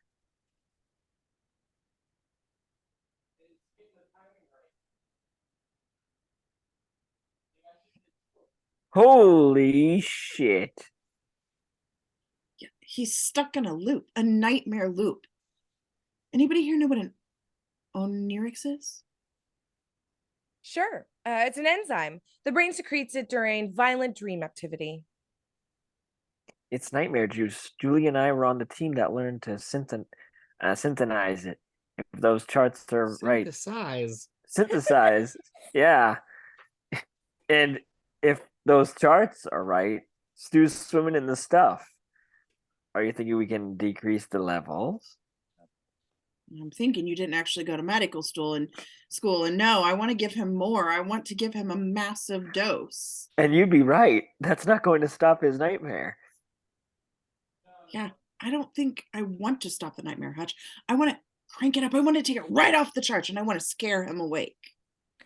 The group exchanges nervous glances. It's risky. Julie claps her hands. All right, we have a plan. Let's move. As the group swings into action, Hutch pulls Julie aside. You know, Julie, even if this works, which it probably won't, because that stuff is tricky. You don't know what it'll do to his brain. What it'll do if they pull the plug, huh? Dissolve 2, interior land of dead night. A panoramic view of an impossibly grand Gilded Age train station. A central turntable is the hub for dozens of tunnels, which converge like the spokes of a wheel. Disgorging along trains full of dead passengers from all over the world.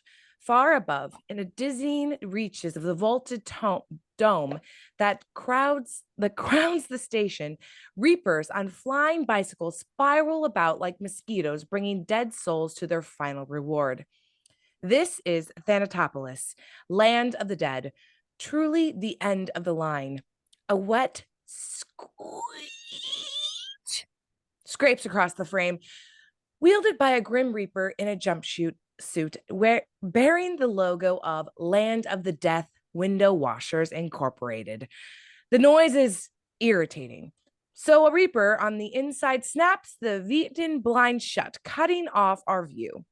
Camera pulls back and we realize we've been seeing all of this through the wall-to-wall windows of Interior Death's office night.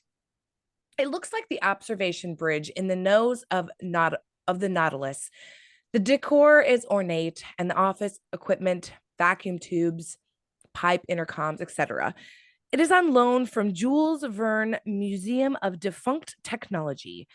Reapers are bustling about everywhere, one of them pushing a hand truck laden with oversized crates bearing the label Dead Souls. Batch of souls, just back from processing. Put them over there with the others. He unloads the crates in a corner of the room where scores of crates souls are already piled up. Your Grammys, we have a new shipment. Yeah, I'll get to it. We can't see Death himself, just the back of a tall swivel chair. With much creaking, it rotates around, bringing us face to face with Death. He's not all what you'd expect. He's a chubby-cheeked, bespectacled accountant type, a harried bureaucrat, just trying to do his damn job. There's something sweet, almost avuncular about him. There's an open crate of dead souls on his desk. Dead souls take the form of perforated paper dolls, two-dimensional, underwear clad, usually wearing expressions of shock. Death pulls a sheet from the box, detaches the dead soul, and outfits it with a new cutout toga. Now he places it in a big diorama with oodles of toga-clad souls staring up at the scale model of an active volcano. He throws the switch and beams as the volcano spits blobs of ketchup into the air. Last days of Pompeii, you know. Now there was a great moment in death. If I may point out, it's 12:05. Death, grumbling, digs into the box and pulls out another soul. His eyes light up. He clutches the sheet with trembling hands. Can't believe. Oh man, Sinatra. Do you know how long I've been waiting for this? Sure enough, the doll on the sheet is old Blue Eyes. Death digs into a desk drawer and pulls out a shoebox diorama. Dino and Sammy standing at microphones with a third center mic suspiciously open. Make that 207. Your bleakness. The dispatch team is waiting. Grumpy, Death shoves Frank, Dean, and Sammy back into a drawer. Okay. Send them in. Jeez. Interior Death's office, continuous day. The flunky opens the office door and a long line of Reapers glide in. Death lugs an enormous, musty, leather-bound book over to a long table. He snaps his fingers and whistles. His pet hellhound, a tiny, plump wiener dog with a horned death's head for face, comes skittering across the office floor and jumps into his lap. Meanwhile, the assistant turns on a chugging, card-shuffling UNIVAC computer, which spits out a length of ticker tape. Aw. Shakasandra saying New Delhi. Snakebite. Death checks the name again in the master list on his big ledger. He pulls out a document and puts his stamp on it. The death warrant. This he gives to the Reaper at the head of the line. Mulroney Lavinia P. Dearborn, Michigan. Head crushed in a pants press. Oh, hell of a way to go.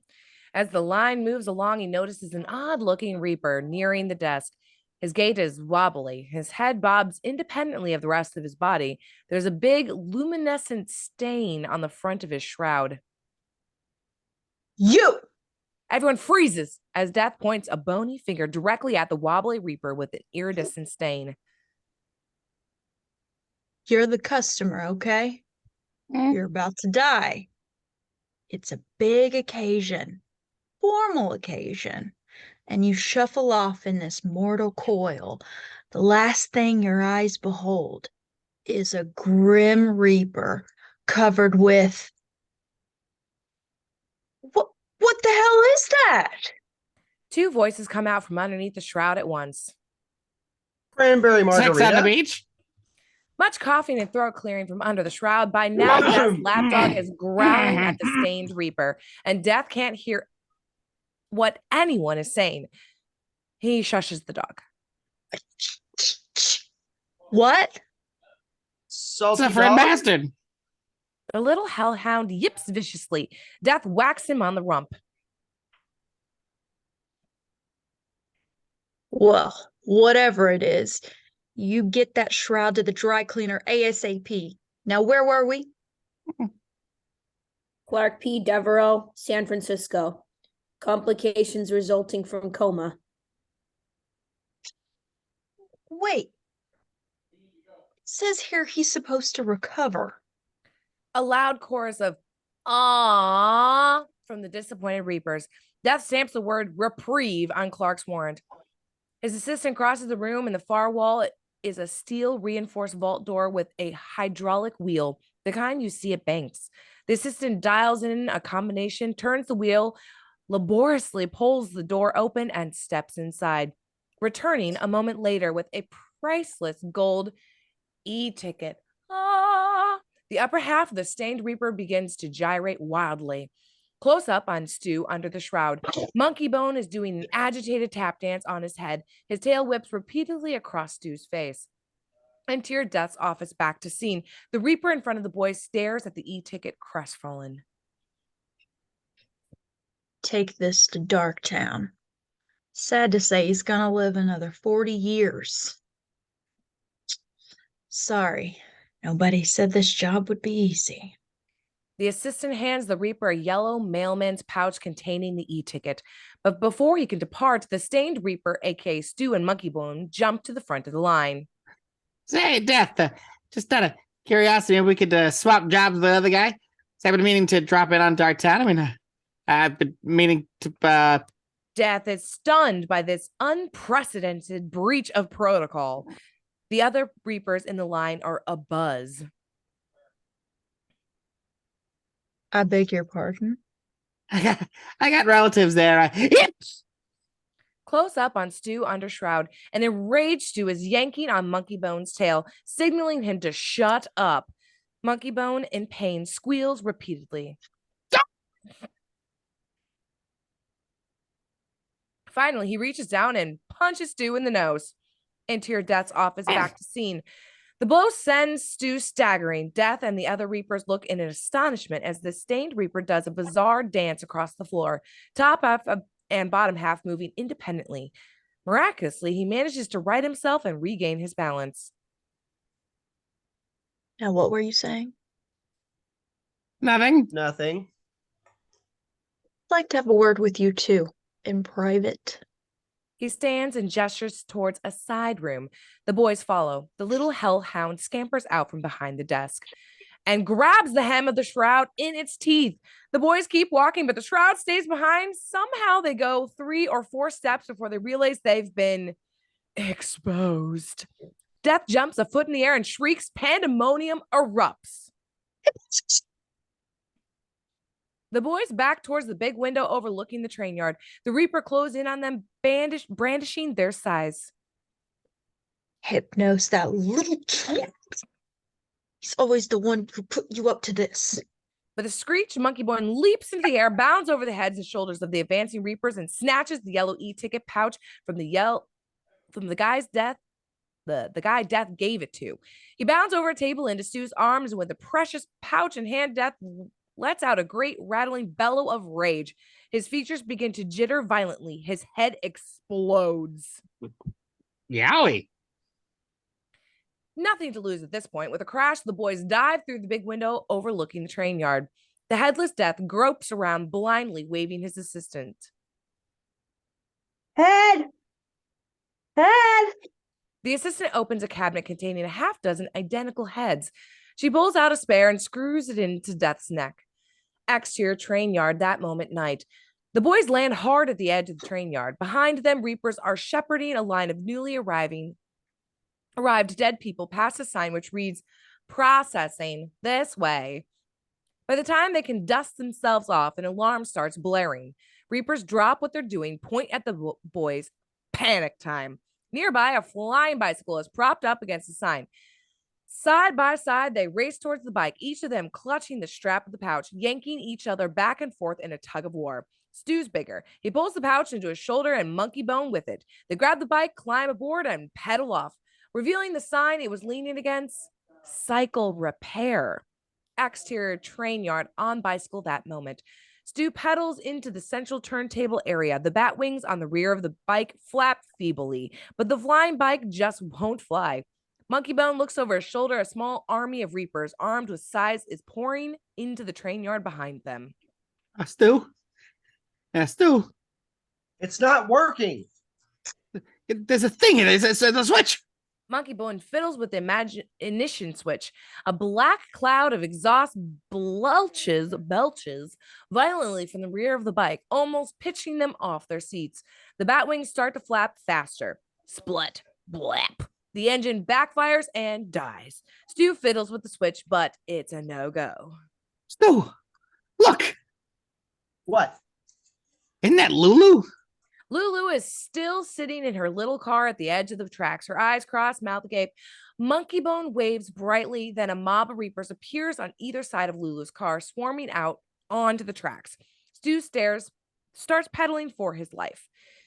He makes for the train tunnels in the far wall of the station. Illuminated signs over the tunnels read Calcutta, Hong Kong, Waco, Texas, and directly ahead, Darktown. By now, they're well into the turnabout, or the turnaround. Stu pedals frantically, bouncing over tracks and ties. Monkeybone bites his fingernails down to the quick as he watches the column of Reapers pursuing them onto the tracks. Interior office on death, watching through a crooked spyglass as the boys pedal down the tracks. Now we got him. Paddling his hellhound, he reaches for a wall switch. Exterior train yard high angle. The boys are almost at the Darktown tunnel. The Reapers on the foot will never be able to catch them. But as they pick up speed for the stretch run, the ground begins to move beneath them. Death has activated the train turnaround, the rotating platforms at the end of the line, which allow an engine to reverse direction. Before they know it, they're doing a full 180. Exterior train yard on bicycle. The boys continue to bounce down the tracks, but the tunnel entrance seems to be spinning before their eyes. Before they know it, they're pedaling directly towards the mob of angry Reapers. Weren't we just here? Stu jerks the handlebars hard right and jumps the track he's on. He winces in pain as the bike bounces over a series of rails. I tell you, you go to the land of death, you wear a jockstrap. Exterior train yard high angle. The Reapers are spreading out around the turntable, encircling it. Stu rides around the periphery of the great turning platter, but there's no getting off. They're completely surrounded. Exterior train yard on bicycle. Monkeybone covers both eyes and wails in fear. But Stu is rattling the ignition switch, making one last effort to get the bike aloft. The engine catches, trailing black fumes. The bicycle rises. The Reapers converge on its path and raise their sides. But the bike just manages to clear the tangle of sides, leaving the Reapers slicing at empty air. Interior office on death. Through the big window, he sees the boys leveling off, flying towards the Darktown tunnel. They're moments away from a clean escape. Interior Stu's room night. Stu's readout monitors are registering frantic nightmare activity when Julie and Alice enter. Julie sets her purse on Stu's bedside table, removes a syringe and a test tube filled with purplish fluid. What's the maximum safe dose? Most we've ever used is half a cc. 5 cc's. Close-up death. He unlocks a red security box on his wall. Inside is a toggle switch labeled Fate Worse Than Death. He flips it. Close up, the syringe. The plunger goes down, injecting fluid into Stu. Exterior train yard on flying bike. Monkeybone is sitting on Stu's shoulder, facing backward, thumbing his nose at the Reapers. Stu glances back as well, laughing, unable to believe his own good luck. Since they're both looking the wrong way, neither of them sees the sheer monolithic wall rising up directly in their path. It's no ordinary wall. It's Stu's painting, the one Alice found in the closet, the wolf surgeon canvas from his scary period. And as the bicycle slams into it, it begins to topple over, pinning Stu against the ground underneath. Stu's dreamscape.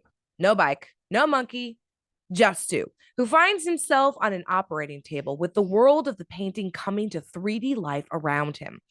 The wolf-faced surgeons are closing in on him, baring their fangs, brandishing their scalpels and their metallic replacement parts.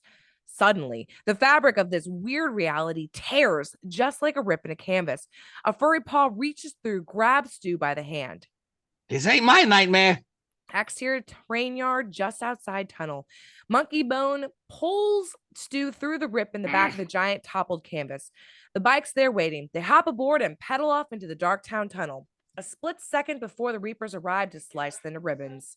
Interior Town tunnel on bicycle. Stu pedals so hard his heart is about to burst. He feels down at his side. The yellow pouch containing the e-ticket is still there. The Reapers are clustered at the mouth of the tunnel, but they aren't following. The boys weep with glee. It's a miracle. They've cheated death. Dissolve to exterior dark town gates night. An exhausted Stu huffs and puffs as he pedals the bike up the last stretch of the track to the platform outside the gates. He climbs off the bike and stares back. It looks like the last 1,000 miles or so have been uphill. He slings the yellow pouch over his shoulder. You saved my life, Monkeybone. I never would have made it without you. Yeah, move. We got exactly 5 minutes left. It's just, now that I'm leaving, I feel like there's lots of things I haven't said. Who's going to look out for you? Are you going to be okay when I'm gone? Don't worry about me. I'll be fine. Just drop me at the bar. You've been a hell of a figment, pal. I sure wish I could take you home with me. The gates slide open. Stu passes through, but Monkeybone lingers behind a moment. Just long enough for one of the singing Sphinxes to slip him a big, nasty baseball bat. Worried about my feelings, are you? Well, here's a new twist.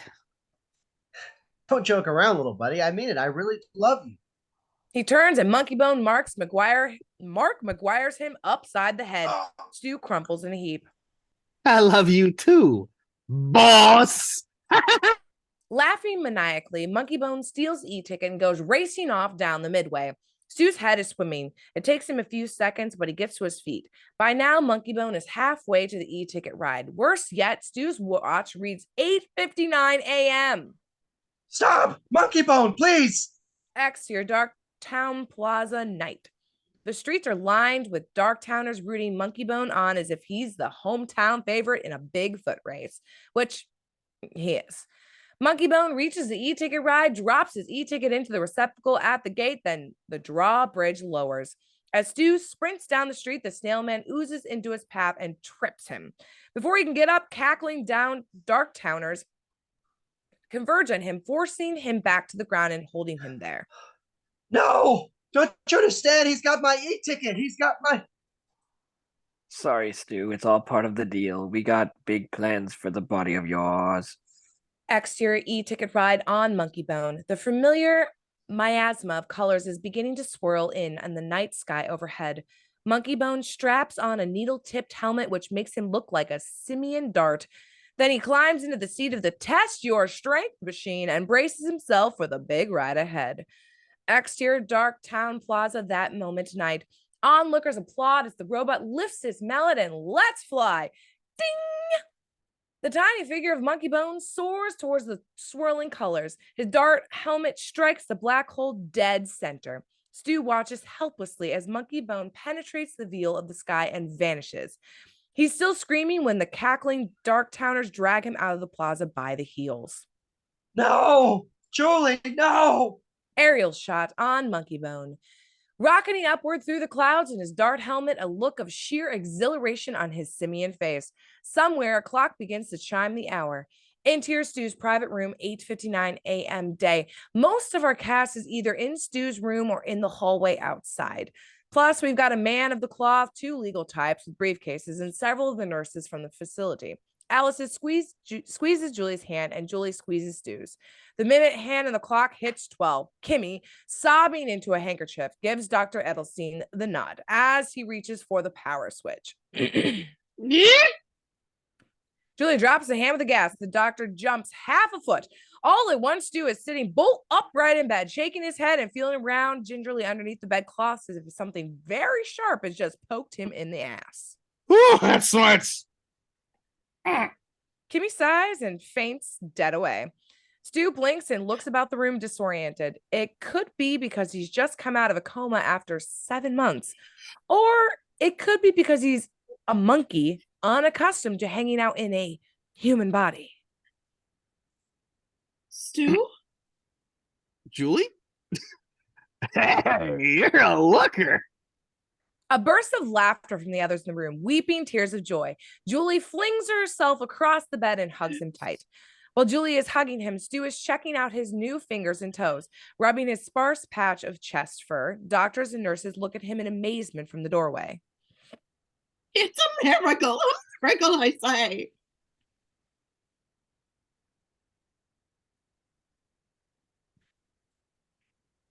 2 more ticks of the clock.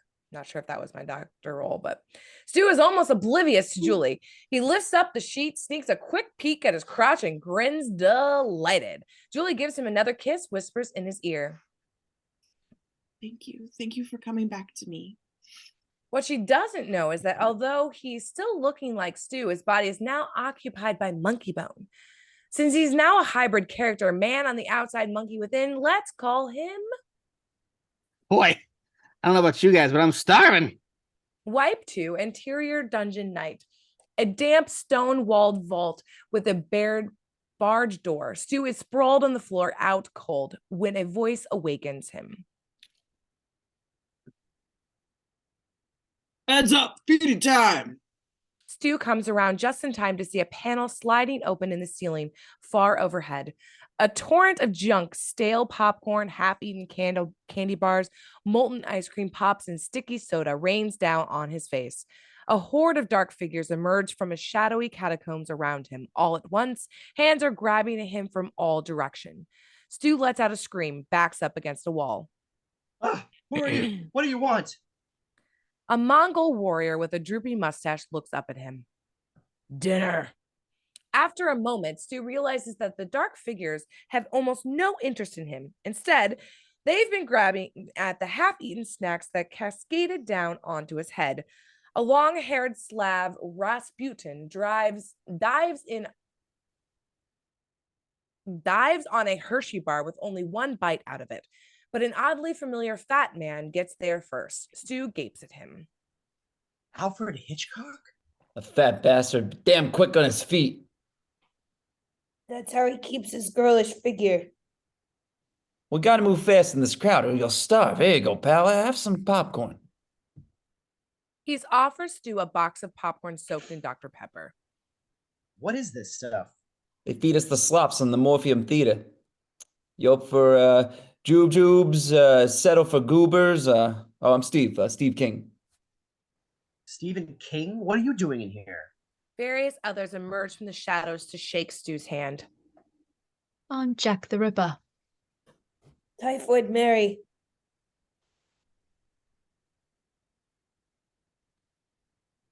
Attila the Horn. Oh my god. You have more to that line. Atilla. Trade you a Twizzler for a box of Raisinets.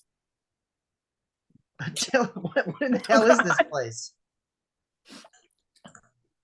As if in reply, a fanfare sounds in the distance. Do do do do. Enter dungeon entrance. A rat guard stands at attention at the door, tooting his kazoo to announce the arrival of an honored guest. Oh, hail the most glorious, most eminent, most powerful god of sleep, His Royal Lassitude! Enough. I'm hunging over. Hunging over? What was that? As Hypnos passes, the dungeon dwellers race up to the wall of bars that separate the entry area from the dungeon proper.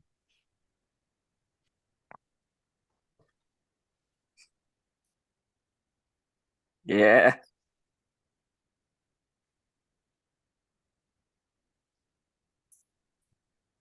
Hey, Ty. Hip, did you bring me my cough medicine? Did you remember the nightlight I asked for? Can you, pussy? Bite me, Poe! I hate waking up on the dock. Sorry, Steve. Maybe next time. And how's our new guest settling in? You set me up.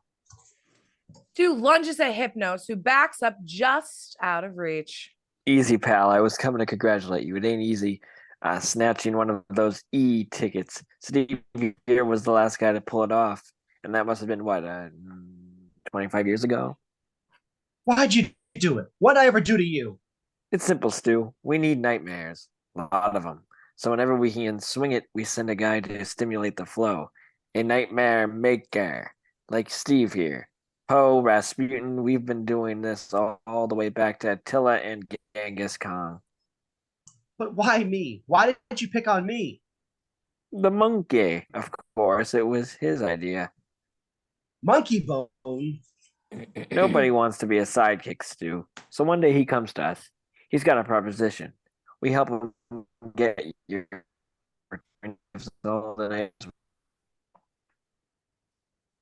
You're nuts. I'm a comic strip artist. What's he gonna do? Draw really scary cartoons? Oh, no. You see, Stu, as it happens, that girlfriend of yours figured out the chemical basis of bad dreams, and she just whipped up a big old batch of nightmare juice. Stu's face goes white as he realizes the point of the master Nightmare plan. juice. Oh, we're predicting a record box office for Avatar. It's like I always say, nightmares are your best entertainment. Hypnos marches off, chuckling. Stu's head sinks into his hands. Exterior Stu and Julie's house day. Stu is back from the hospital.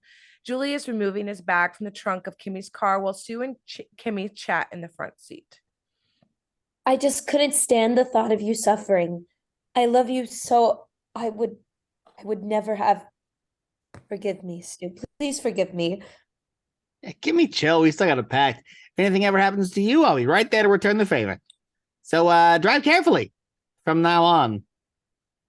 He climbs out. Kimmy is so rattled that she smacks bumpers with the cars parked in front of her. She peels out with her handbrake still on. Enter Stu and Julie's house day. Stu-Bone and Julie enters with the luggage. He stands there for a moment, scoping out the unfamiliar surroundings. She sets the bags down, taps him on the shoulder. Welcome home. Stu-Bone grins insipidly. She kisses him, pulls him into a tight embrace, and then, overwhelmed by emotion, begins to sob. Oh, baby, I can't believe you're back. Home sweet home, huh? Actually, I was expecting something a little swankier. How much loot does old Stu rake in anyway? She gives him an extremely puzzled look. Meaning me, of course. I'm referring to myself. I'd have just assumed that Monkeybone would be a pretty lucrative franchise. Baby, why don't you just rest on the sofa for a minute? I'll be right back. She goes into the kitchen as Stu-Bone plops onto the sofa. He spies a bowl of fresh fruit on the coffee table and immediately tries to pick up a banana with his foot. But he can't. He's got shoes on. Frowning, he unties his shoe, peels off his sock. His bare foot is in the fruit bowl when Julie returns from the kitchen with a tray holding a chocolate cake and a bottle of champagne Stu bought 3 months ago. The cake bears the message, "Welcome home. I love you," and pink icing. She sits beside him with the goodies. He removes his foot from the bowl, crosses his legs, wiggles his toe at her. She smiles uncertainly, then opens the bottle of champagne and pours 2 flutes full. Here's to a bottle we should have opened 3 months ago. She finishes pouring, hands a flute to Stu-Bone. His face is smeared with cake and icing. He's scooping out a big fistful and crams it right into his pie hole. He grins at her. Bitchin' good cake. Stu, are you feeling okay? Sure. Why? You're acting kind of odd. In what way? Then we hear tiny nails skittering across the hardwood floor at high speed, and Buster the dog races into the living room. Buster, look who's here. Stu-Bone tenses instinctively. The dog is yipping, wagging his tail insanely at the sight of his long-lost master, until he gets just a little bit closer and senses that something is very, very wrong. Buster sizes up Stu-Bone and barks. Stu-Bone bares his teeth and hisses. The dog lunges, and Stu-Bone jumps up on the sofa. He's a liar! You don't believe anything he says! He bends down, snatching up the cake, and cradles it under one arm as he kicks at Buster from the sofa. It's mine! Get back! Mine! The frazzled Julie pours herself another jolt of champagne. A stiff one. Interior bedroom night. Sounds of Julie taking a shower in the adjacent bathroom on stage or off stage. Stu-Bone is sprawled in bed, pillows propping himself behind him, flipping channels at the bedroom TV with his trusty remote. The Discovery Channel happens to be showing a Jane Goodall special. the mating rituals of the African silverback are as rigidly formalized as those of any animal we know, with the possible exception of man. On screen, a female gorilla is presenting her furry haunches to an alpha male. Stu-Bone watches this erotic spectacle with a connoisseur's eye. He glances over at the open bathroom door and catches a teasing glimpse of Julie's shadow as she steps out of the shower and pulls on a robe. He scratches and sniffs just to put himself in the mood. On TV, monkey foreplay, which consists of a pounce from behind. In the wild, a dominant chimpanzee male is likely to engage in sex numerous times throughout the day, with a shockingly wide variety of. Stu-Bone mutes the natural special and sneaks up behind Julie just as she emerges from the bathroom in her robe and towel turban.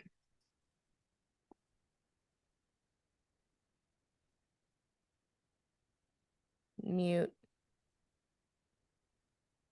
What are you watching? Oh, nothing. She tries to pass, but he grabs the belt of her robe and spins her around.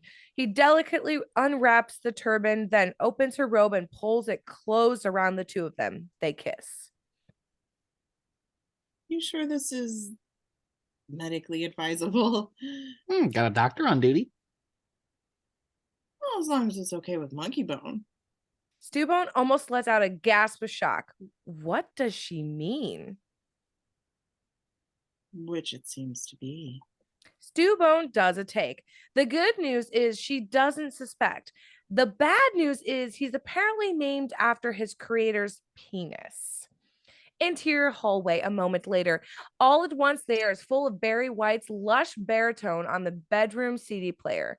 Through the bedroom doorway, we see Stu-Bone and Julie waltzing romantically, belly to belly, still wrapped up in the single robe. Only jarring note is Buster's frantic barking. The poor dog is stuck behind an accordion gate in the hallway, going crazy, trying to warn his mistress about the imposter in Stu's body.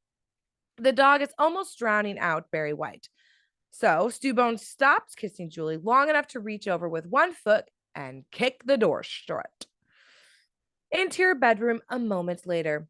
Julie watches from the bed as Stu-Bone begins peeling off his PJs, going into a bizarre, formalized monkey mating dance. He circles back and forth from one side of the bed to the other, making faces, grunting, fainting at her occasionally. Julie has some dim sense that this ritual is supposed to be erotic, but in fact, it's making her damned nervous. She finds herself scratching up on the bed, trying to keep out of Stu-Bone's way. Now he leaps up onto the foot of the bed, rears back, and with an animal howl of triumph, pounces at Julie. Terrified, she rolls out of the way. Stu-Bone's skull slams into the headboard. Oh my God, baby, are you? Dazed, he sits up, he tries to stand, but his rubbery legs give way and he pitches over, cracking his skull again on the nightstand. Exterior hallway a moment later, Julie helps a punch-drunk, staggering Stu to the stairway.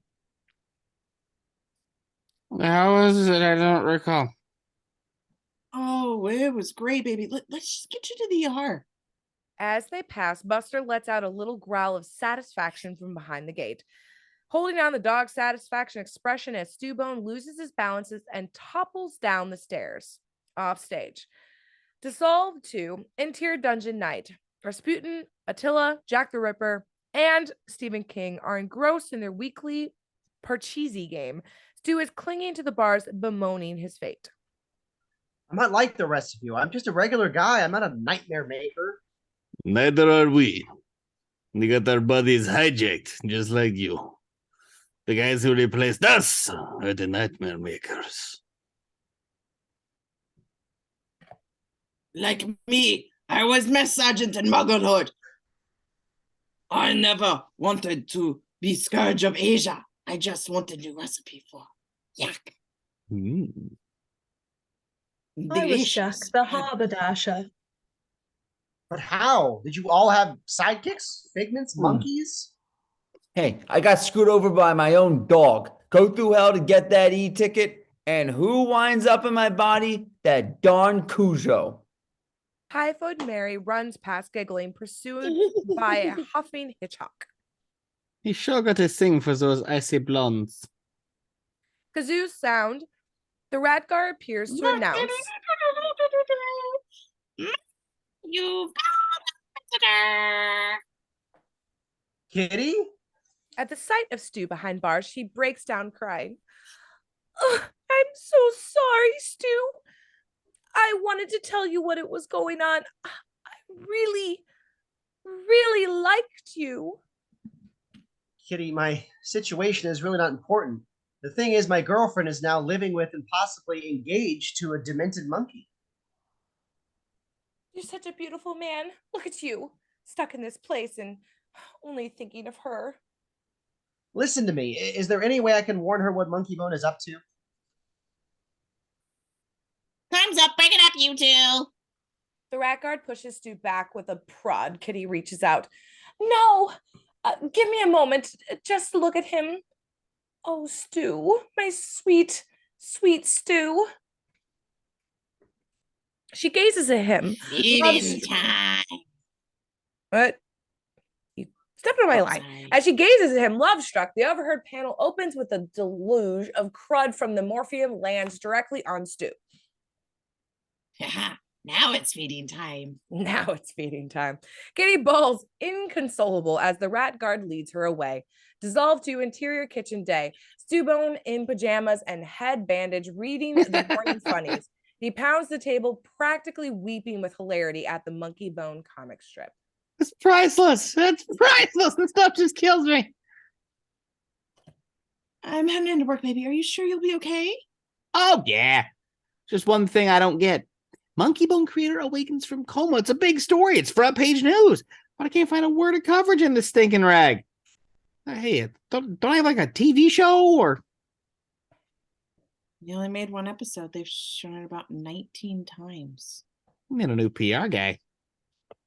Julie grins, plants a goodbye smooch on his forehead, and exits. He waits a minute, then reaches for the phone.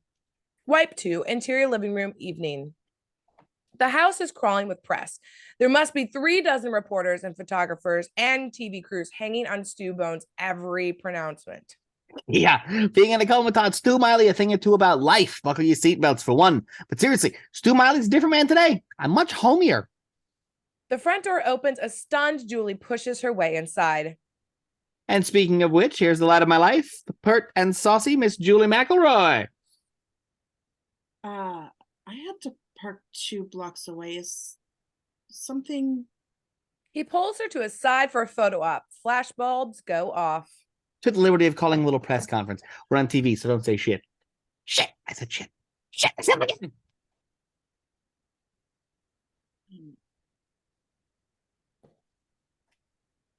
Stu, what is it about Monkeybone that makes him so popular? Well, it's partly that he punctures all the phony pretensions of our modern society, and it's partly that he's a breathtaking, heartbreaking, rub-shaking sex machine. As these gentlemen here, they're all an important cog in my media machine. They'll be doing 6 new episodes of the Monkeybone show under my personal supervision. He pauses for a photo op with Mike Chakul, I don't know, and Mike Mitchell. See, it's all synergy. The show synergizes the strip, which synergizes the merchandising, which synergizes the religion, which synergizes the Bible. And then we are all in the United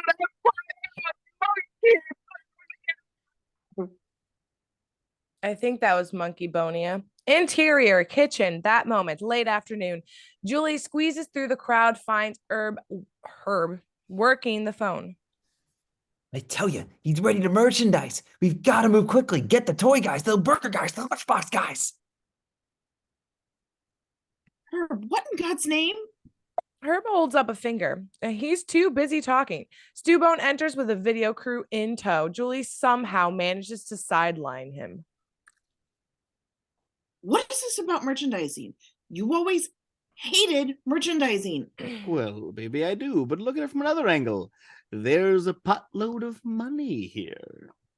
Dissolve to exterior street day. Supercharged pop music underneath the Stu-Bone comes running around a corner, followed a moment later by a screaming horde of beautiful groupies in black miniskirts and high heels. It's like something out of A Hard Day's Night, only more so. Interior bedroom night, tight on Stu-Bone, head still bandaged, eyes closed, snoring slightly. He wears a big monkey grin as he dreams the above. Exterior street day, a carload of supermodels. They kill their engines in the middle of the busy intersection and climb out to join the mob of chasing Stu-Bone. He cuts around a corner, ducks into an alley, and flattens himself again behind a dumpster. As the girls run past, he pulls out a handkerchief and mops sweat from his brow. Then, with a what the hell Twinkie, he steps out and flings his sweaty hanky into the midst of the groupies. A cat fight ensues as they scramble after this precious memento. The chase resumes. Suddenly, he realizes he's slowing down, running in slow-mo. Same deal with the girls in his trail. After a moment, he freezes. He can't move anything except his eyes. He looks right, left, up, down, and suddenly he sees Hypno winking into view directly in front of him. Hypnos is perfectly capable of moving. He strolls right up to the frozen Stu-Bone and slaps him repetitively, Mo Howard style.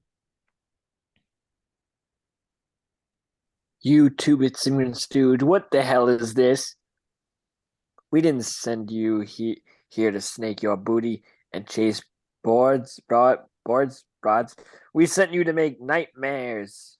Stu-Bone tries to speak. All that comes out is slow-mo drawl. But this is my fantasy. Now, find that nightmare juice and get to work, because you may be a free man during the day, but when your dream, your monkey ass is mine.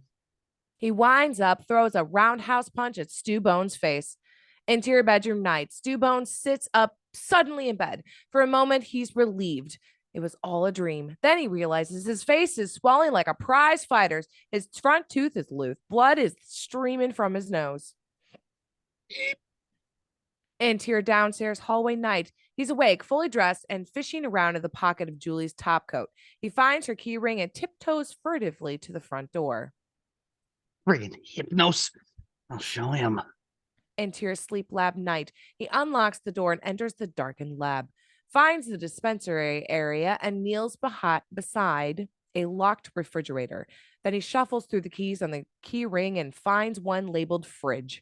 On the top shelf is a corked beaker of purple fluid bearing the label Honornix with a red danger sticker all over it. Stu-Bone takes it out, flashes a sinister grin, and empties its contents into a similar beaker. Then he refills the original from a hip flask and replaces it. He's just about to leave when he is startled by a series of simian grunts and squeaks, which are translated in subtitle. Hey, handsome. He turns and spots a seductive female baboon who's confined to a cage in the corner. The conversation continues in monkey talk. Yeah, you. Come here, good looking. Why don't you let me out of this cage? Hey, I'd love to, but put me in hot water. I know how to be very, very grateful. He pulls out a matchbook and scribbles a number on it. I'll tell you what, Angel, you get out, give me a call. A light goes on suddenly in the outside hallway. Stu-Bone tries to dive for cover, but the female baboon grabs him by the belt and pulls him against the cage. Startled, he drops the Onix beaker, which rolls out into the hall. Interior hallway night. The beaker clatters loudly as it rolls through the lab door. Stu-Bone's hand gropes through the doorway, but the female baboon has got him by the pant leg and won't let go, no matter how much he rattles the cage. He can't quite pull himself through the door. He unbuckles the belt, unzips his pants, keeps clawing towards the beaker, but he still can't quite make it, and the baboon won't let go. Now his pants are down around his knees. He keeps wriggling until the pant legs are entirely inside out, and still he can't reach the damn beaker. His shoes are caught on the inside of the pant cuffs. Freedom! Minus his pants, of course. He grabs the beaker. In the foreground, through all of this, is a dim teenage janitor pushing his electric floor polisher. He has on his Walkman on and can't hear any of the mayhem behind him. He sings along atonally with the music. Getting jiggy with it. Getting jiggy with it. Interior bedroom night, a disheveled Stu-Bone, back from his secret mission, is trying to take his clothes off so he won't wake Julie. But she starts to rouse, so he jumps into bed fully dressed and pulls up the cover. Wait, what happened to his pants?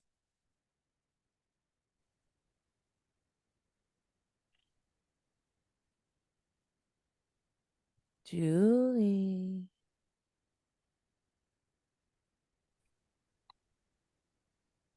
Stu, is that you? Where did you go? Nowhere. I was asleep. Baby, don't lie. I know you went out. Not me. Nope. I must have been dreaming. She pulls the covers back. He's still wearing his top coat, shoes, socks, and shorts, but no pants. You're in a top coat, Stu. Where are your pants? Well, Miss Smarty, if I didn't go out, I wouldn't need my pants. Now would I? He pulls the covers up to his chin. The two of them lie there in the dark, staring up at the ceiling. Interior Stu's living room day. The entire Monkeybone Brain Trust has come to visit. Herb Syndicate head Mr. Bowers and several corporate reps hoping to arrange tie-in deals. House Stu-Bone has started to take on a simian look, more prominent ears, flared nostrils, heavy bearded stubble, etc. The Burger God rep, Burger God rep sets a tray of fast food in front of Stu-Bone. The packaging all covered with angelic haloed monkey bones. Oh God. What? As you know, Burger. Ooh. Reached an impasse here. Who's the real Burger God? As you know, Burger God has 1,700 outlets nationwide. We're prepared to back a major TV buy to launch our mega monkey meal. Go ahead, try a bite. Stu-Bone takes a bite out of his monkey burger, looks pleased at first, then begins picking something out of his teeth. What's the matter? He's a pig gut. How much is McDonald's offering? Less. Stu-Bone immediately signs the contract and shakes hands with the Burger God rep. Herb consults his agenda.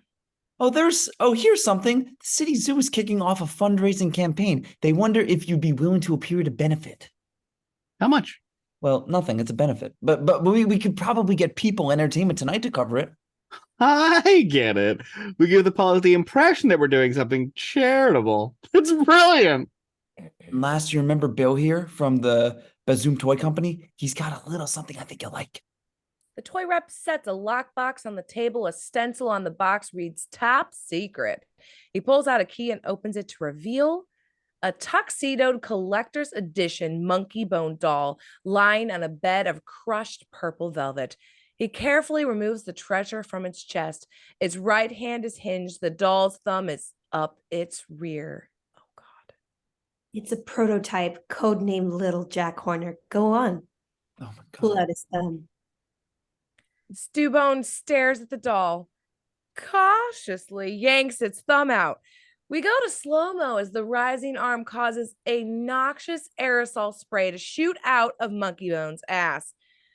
Oh, God. I wasn't ready for that. And we stay in slow-mo as Stu-Bone stares at the doll in wonderment and awe. A man in love. Still in slow-mo, the execs crack up, gag, hold their noses at the awful stank of it. Stu-Bone is the only one not laughing. He reaches out to touch the doll, to fondle it adoringly. And suddenly, we're back to real time. You know, kids. They love anything gross. Kids, this is a work of genius. This is art. This is the answer to all my prayers. Say, just a technical question. Could you fill these babies up with a particulate solution of 1 parts chemical enzyme to 10 parts water? Well, I guess. All right! He breaks into riotous laughter and begins blasting monkey farts at Herb and the exec who dive for cover under the conference table. Exterior Stu and Julie's house day. Laughter and backslapping as Stu-Bone walks his guests to the cars. So, here's my idea. We do a giveaway at the zoo benefit. We get a big piñata. We fill them with Monkeybone dolls. Hundreds of them. A piñata? That's a great idea. You guys don't know it. You just saved my ass. With a big grin, he pantomimes sticking a thumb up his ass in obvious imitation of the doll, then gives the thumbs up sign. The unnerved executives gape at him as he goes back inside. He developed an odd loping gait, and his arms swing outward in a wide arcs as he walks. Interesting fellow. Head trauma. Interior Stu's kitchen that moment. He digs around under the sink, finds a purple beaker of Onatrix, and looks at the farting doll and grins. This'll get him off my back. Insert TV screen, a promo for the Monkeybone cartoon show. Monkeybone swings across the screen on a vine, followed by a string of grinning live-action fans doing a scratch and sniff, pull out a plum line dance. It's his world. We just live in it. Monkeybone, back with 6 all-new episodes, starting. Interior living room, reverse angle night. A distraught Julie mutes the TV. Her friend Alice is on the sofa beside her having coffee and dessert. The thing is, I'm responsible for the way he's acting. It's the nightmare juice. It's got to be. Julie, that stuff probably saved his life. I can't explain it, Alice, but I'm not so sure it did. It's as if he's not Stu anymore. The Stu I love is gone. He spends all the time in the garage. He says he's autographing. Interior garage night, tight on the flask of Onatrix as Stu-Bone picks it up. He's wearing a gas mask. He's rigged a clothesline in the garage. Monkeybone dolls are clipped to it, ass end up, forming a makeshift assembly line. He dips a turkey baster into the flask, withdraws a quantity of purple fluid, plucks the finger out of the first doll's behind, and plunges the turkey baster into the doll's hindquarters, filling it with Onatrix. The doll's buttocks takes on the purple hue characteristic of orangutans in heat. Stu-Bone holds the doll at arm's length and pulls its finger, launching a purple puff of spiked nightmare gas. Yeah, baby. Nightmare in a butt. Guinea pig. Guinea pig. Exterior garage back door night. Stu-Bone steps out into the driveway and hears a low growl. Buster is giving him a stink eye from behind the picket fence. Stu-Bone's eyes light up with inspiration. Come here, boy. Come here, old buddy. Interior living room, a moment later, night. Loud barking outside. Julie wanders over towards the window. Listen, let's bring him in for some tests. I guarantee you're overreacting. Julie lifts the curtain and sees Stu-Bone in his gas mask, bent over in a weird crab-like stance, chasing Buster around the yard with the Monkeybone doll. Julie doesn't seem especially surprised, but Alice's mouth falls open. Actually, no. I don't think I'm overreacting. Exterior backyard that moment tonight. Buster is apparently alone now. He's pacing in circles under a high tree branch, staring up and growling. Someone throws a pine cone at the picket fence. Buster's head turns just for an instant. Yeah! And Stu-Bone plunges out of the tree directly on top of the dog. The two of them grapple, rolling around on the grass. For a moment, it looks like the battle royale could go either way. Then Stu-Bone gets on top of Buster, straddles him, shoves the ass of the Monkeybone doll up against his muzzle. The purple cloud of nightmare gas hits Buster in the face. The dog goes limp. His eyes roll back into his head and he starts to twitch. Sweet dreams, you little bastard. Disheveled but triumphant. Stu-Bone stands up, pounds his chest with both fists, and lets out a Tarzanian roar. Lights go on all over the neighborhood. Angry neighbors poke their heads out the windows. Interior garage night. Stu-Bone skulks back into the garage. He throws back a tarp, revealing hundreds of boxed Monkeybone dolls, stacked so high they fill an entire wall of the garage. He pulls out his turkey baster, cranks up the clothesline, and goes to work. Exterior backyard that moment night. Camera tracks in on the twitching face of Buster, and we see Buster's dream in black and white. A German expressionist nightmare, all low angles and heavy shadows. We're in some kind of operating room where a struggling patient is being wheeled in on a tall, creaking gurney. 4 orderlies in surgical masks are holding him down. The patient is Buster, and the orderlies are cats. The cat surgeon draws the sheet back, looks at the spread-eagled buster, and brandishes a big, nasty pair of garden shears. Interior Hip's hideaway that moment tonight. The Darktown audience is scratching its collective head at the Buster's dream, which is showing one of the Hip's nightmare orbs. An angry Hypnos slams down the phone and storms across the dance floor to his big circular bed. Dog dreams, that stinking monkey. I can't believe it. We give him a body and he sends us dogs. The feline beauty embraces him from behind, pulls him into bed. Let's not think about dogs. Let's think about pussycats. Meow. She draws one sharp claw lightly down his chest. He gives her a "now you're talking" grin and hits a switch, causing the big circular bed to rotate off the dance floor and into the boudoir. As it turns, we see Kitty's paw closing discreetly around the keychain on the nightstand. Interior dungeon night. Stu's curled up on the dank floor when he's awakened by the sound of a visitor in the corridor outside. Kitty. She passes a stack of containing food and bottled water through the bars and shushes the astonished Stu before he can speak. Shh. You'll need it when you're traveling. Glancing back at the guard, she pulls a key from her cleavage. Don't ask where I got it. You can't do this. You'll get in trouble. You're the only true-hearted man I ever met. If you find a way back to that girl of yours, make her happy. How am I going to get past the guards? I'll worry about the guards.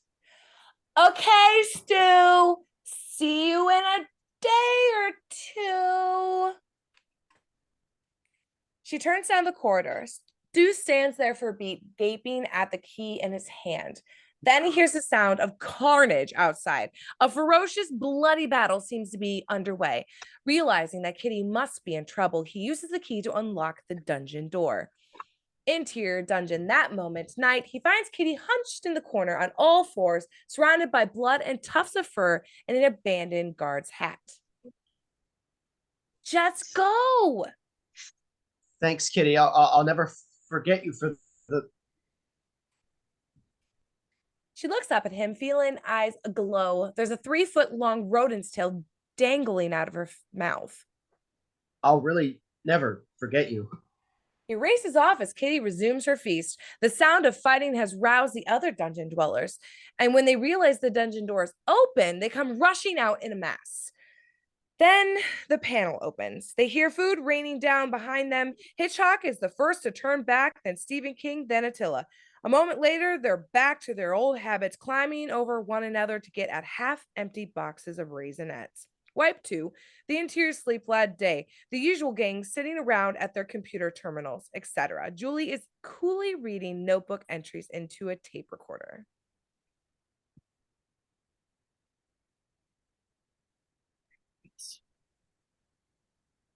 For 17, the subject, unaware of observation, prefers to hold eating utensils with feet.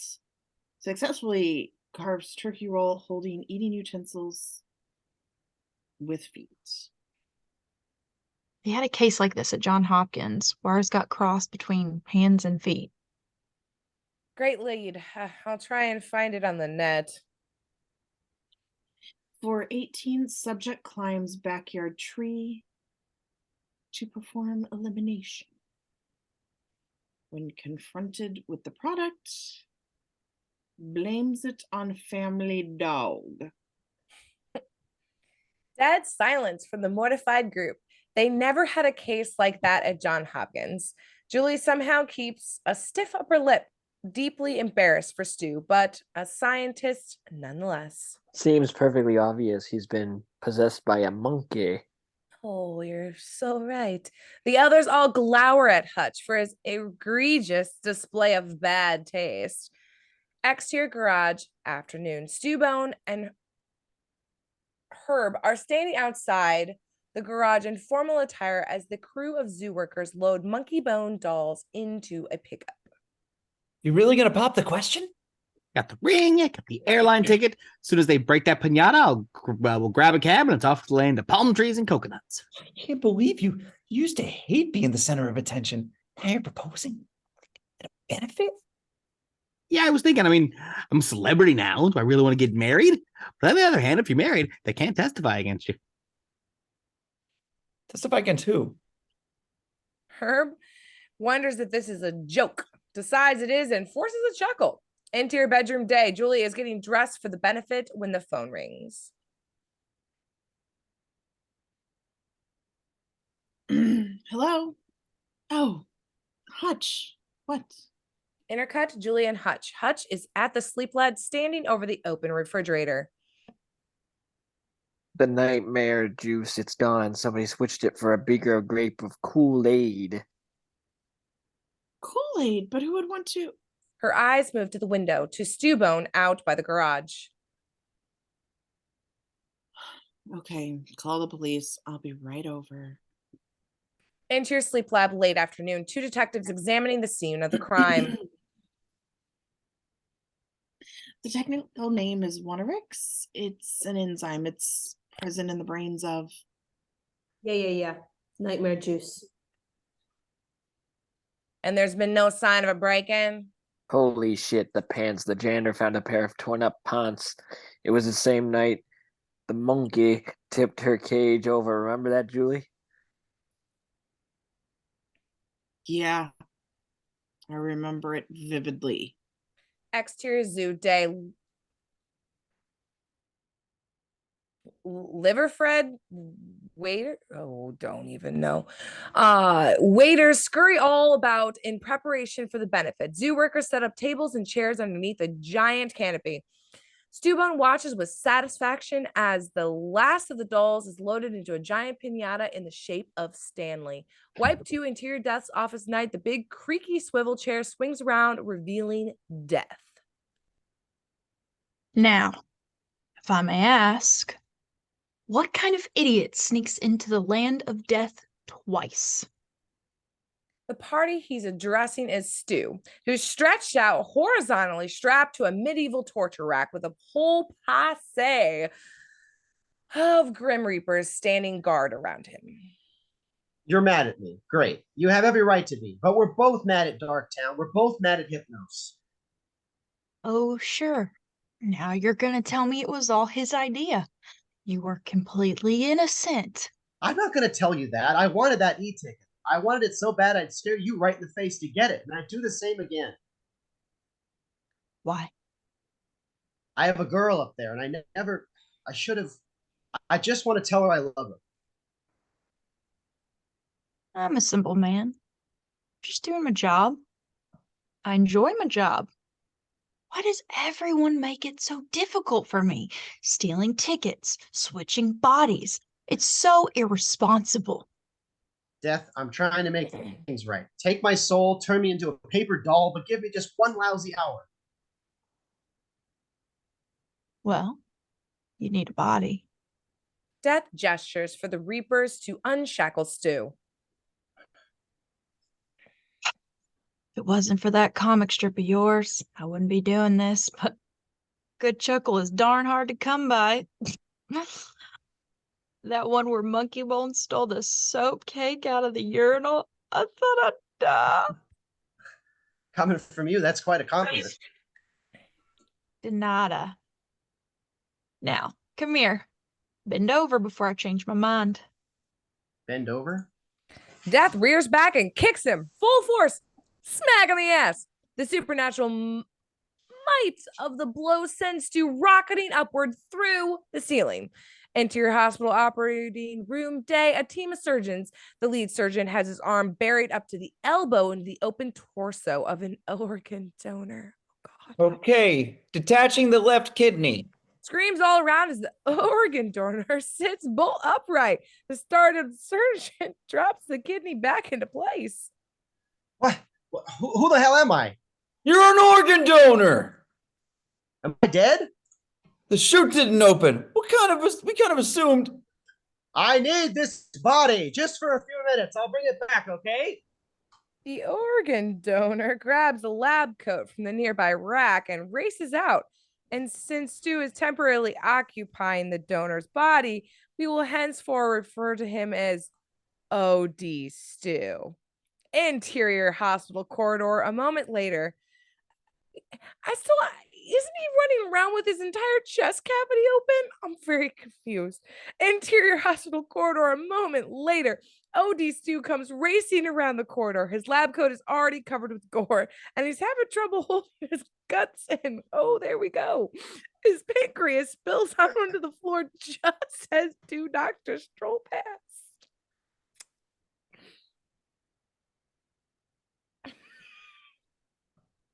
I don't know who's supposed to You might have someone take a look at that.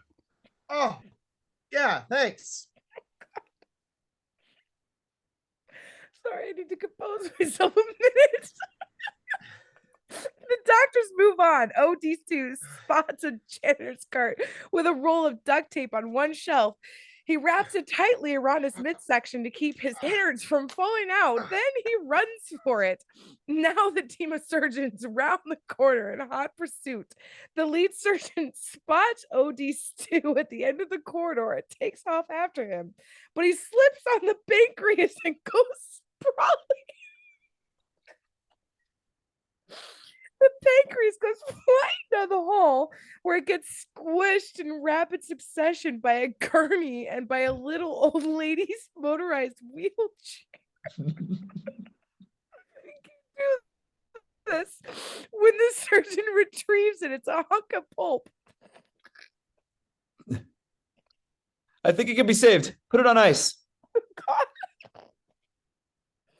Exterior zoo day. Guests are beginning to arrive for the benefit. In the cages and habitats, animals stare up at the gigantic Monkeybone balloon. Exterior zoo, another angled day. The Bazoom toy rep is rounding a corner when Herb pops out from behind a tree and blasts him with a jolt of purple gas from a Monkeybone doll. He sputters and coughs. Then he grabs the doll away and blasts Herb right back. The two of them chase each other around the tree, giggling. The Bazoom's rep's wife in her formal gown affects a look of supreme mortification. Exterior Stu's house backyard day. OD Stu climbs over the fence, finds a hidden key, and lets himself in. Interior house studio day. OD Stu rushes frantically from room to room. Doc, Julie? No reply. The joint's empty. OD Stu enters the studio and spots a newspaper on his drafting table. The paper is folded back into the big display ad for the benefit. Meet Stu, Miley, and Monkeybone, 8 p.m. tonight. He checks the wall clock. Time is short. Reaching into the drawer of the drafting table, he pulls out a tackle box, which contains old brushes and a small velvet box. OD Stu opens the velvet box to reveal Grandma's antique ring. He hears growling behind him. It's Buster. The dog looks up, cocks his head, and then begins wagging his tail. Somehow, even though Stu's in a different body, Buster recognizes him. Exterior Stu and Julie's house day. OD Stu exits, ring in hand. Behind him, Buster is throwing a fit, barking, flinging himself at the screen door. He wants to come along. A bus pulls up at the corner and OD Stu boards it. Buster throws him everything he's got at the door and it gives. He takes off after Stu. Exterior zoo grounds day. As Herb is walking towards a refreshment table, an old look crosses his face. All at once, he begins to tug at his collar. He yanks his tie off and doffs his jacket into the pavement. Point of view, Herb, psychovision. The nightmare drug is kicking in. The whole zoo swims around him. All at once, he's being attacked by a horde of empty clothes.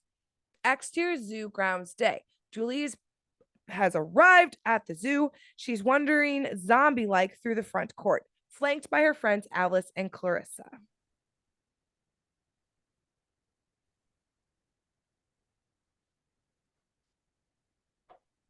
Julie.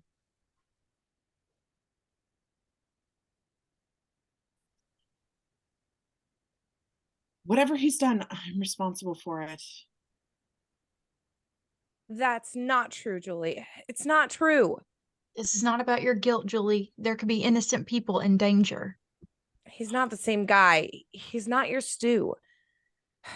I didn't want to tell you this, but the other day he pinched me on the butt. I didn't want to tell you this, but the other day he tried to mount me from behind. Look, you have to tell the police. Tell them what? I don't know anything concrete. All I have is a feeling. All of a sudden, they hear shouts and laughter from the area of the reptile house. In the distance, zoo security guards are chasing a naked man through the crowds of formally dressed partygoers. Oh my God. We've got a flasher.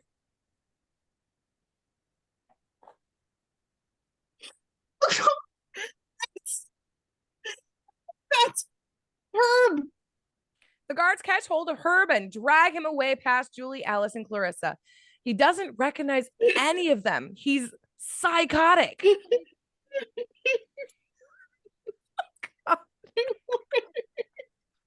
a nice beauty mask. Gloves! They're wearing clothes! They're working together! All of them! Shirts! Pants! The three women exchange looks of stupefied horror. Interior, Mooney bus, late afternoon. Passengers are holding their noses, frantically pulling on the bell rope to alert the driver that they want off. As we move towards the back, we see OD Stu sitting alone with rows of empty seats on either side. He looks rough. He's bone white. His taped up lab coat is crusted with blood, and he never did find any shoes. Also, it's a hot night and he's starting to get a little ripe. Flies are buzzing all around him. Exeter Street's that moment, Buster runs down the sidewalk as fast as his stumpy little legs will carry him in pursuit of the bus.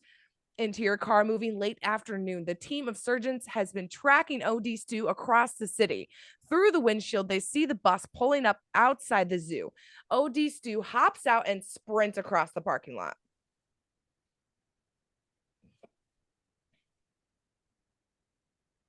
It's him! He's getting him! Interior zoo entrance late afternoon. OD Stu doesn't even stop at the ticket window. He vaults over the turnstile, knocking benefit guests aside. The surgeons aren't far behind him. They race up to the ticket window. Did you ever see a corpse running this way? The ticket taker shrugs and points off in OD Stu's direction. Interior banquet tent that moment, late afternoon. The last stages of dinner. Waiters are already clearing plates, and although Julie has barely touched her food, she sends her plate away. On stage, a band is playing tasteful zoo jazz. When the number ends, Stu-Bone approaches the dais and leans into the mic. As MC, I want to thank you all for joining us on this swinging bash. Special night for the birds and the lions and the monkeys. It's also a special night for this monkey. And it's special because of a very special lady. And her name was Julie McElroy. I'm just kidding. Julie, stand up! Julie stands reluctantly. The crowd applauds. Make this special night extra special. I'd like to do a very special number, especially for you. A disco ball lowers. Stu-Bone turns to welcome a group of backup soul dance singers who are just joining the band on stage. The tent begins to rock with a throbbing beat, and Stu-Bone launches into a wild-eyed, hip-shaking parody of Mick Jagger singing the Rolling Stones' Monkey Man. As he sings, Stu-Bone gyrates over towards Julie, bumping and grinding like the cartoon monkey sex machine he is. He waves his mic to the crowd, urging everyone to join in. Julie gasps in disbelief, but the crowd is eating it up, clapping and singing along with Stu-Bone. He gestures for a pretty woman to join him out of the floor. He opens his shirt at the neck, exposing a hitherto unseen plentitude of chest hair. Okay. He pulls out a hanky of a mop to mop his brow and tosses it to the crowd. He wipes his armpits with a second hand, tosses it to the crowd, and then jumps up on the tables and shakes his booty wildly, strutting in and out among the dessert plates. If the real Jagger could see him, he would creep home a sad and broken man. For the big finale, he jumps off the table and slides across the floor to Julie's table, arriving on his knees. See, I'm just a monkey, man. And I'm glad you're a monkey woman, too. How about it, Julie? He pulls out a ring box and hands it to the beet red Julie. The crowd lets out a collective gasp, followed by wild applause. She stares down at the ring, a big, vulgar sparkler. She can't speak. We'll have a plane tonight, an island ceremony, an Abba Dabba honeymoon.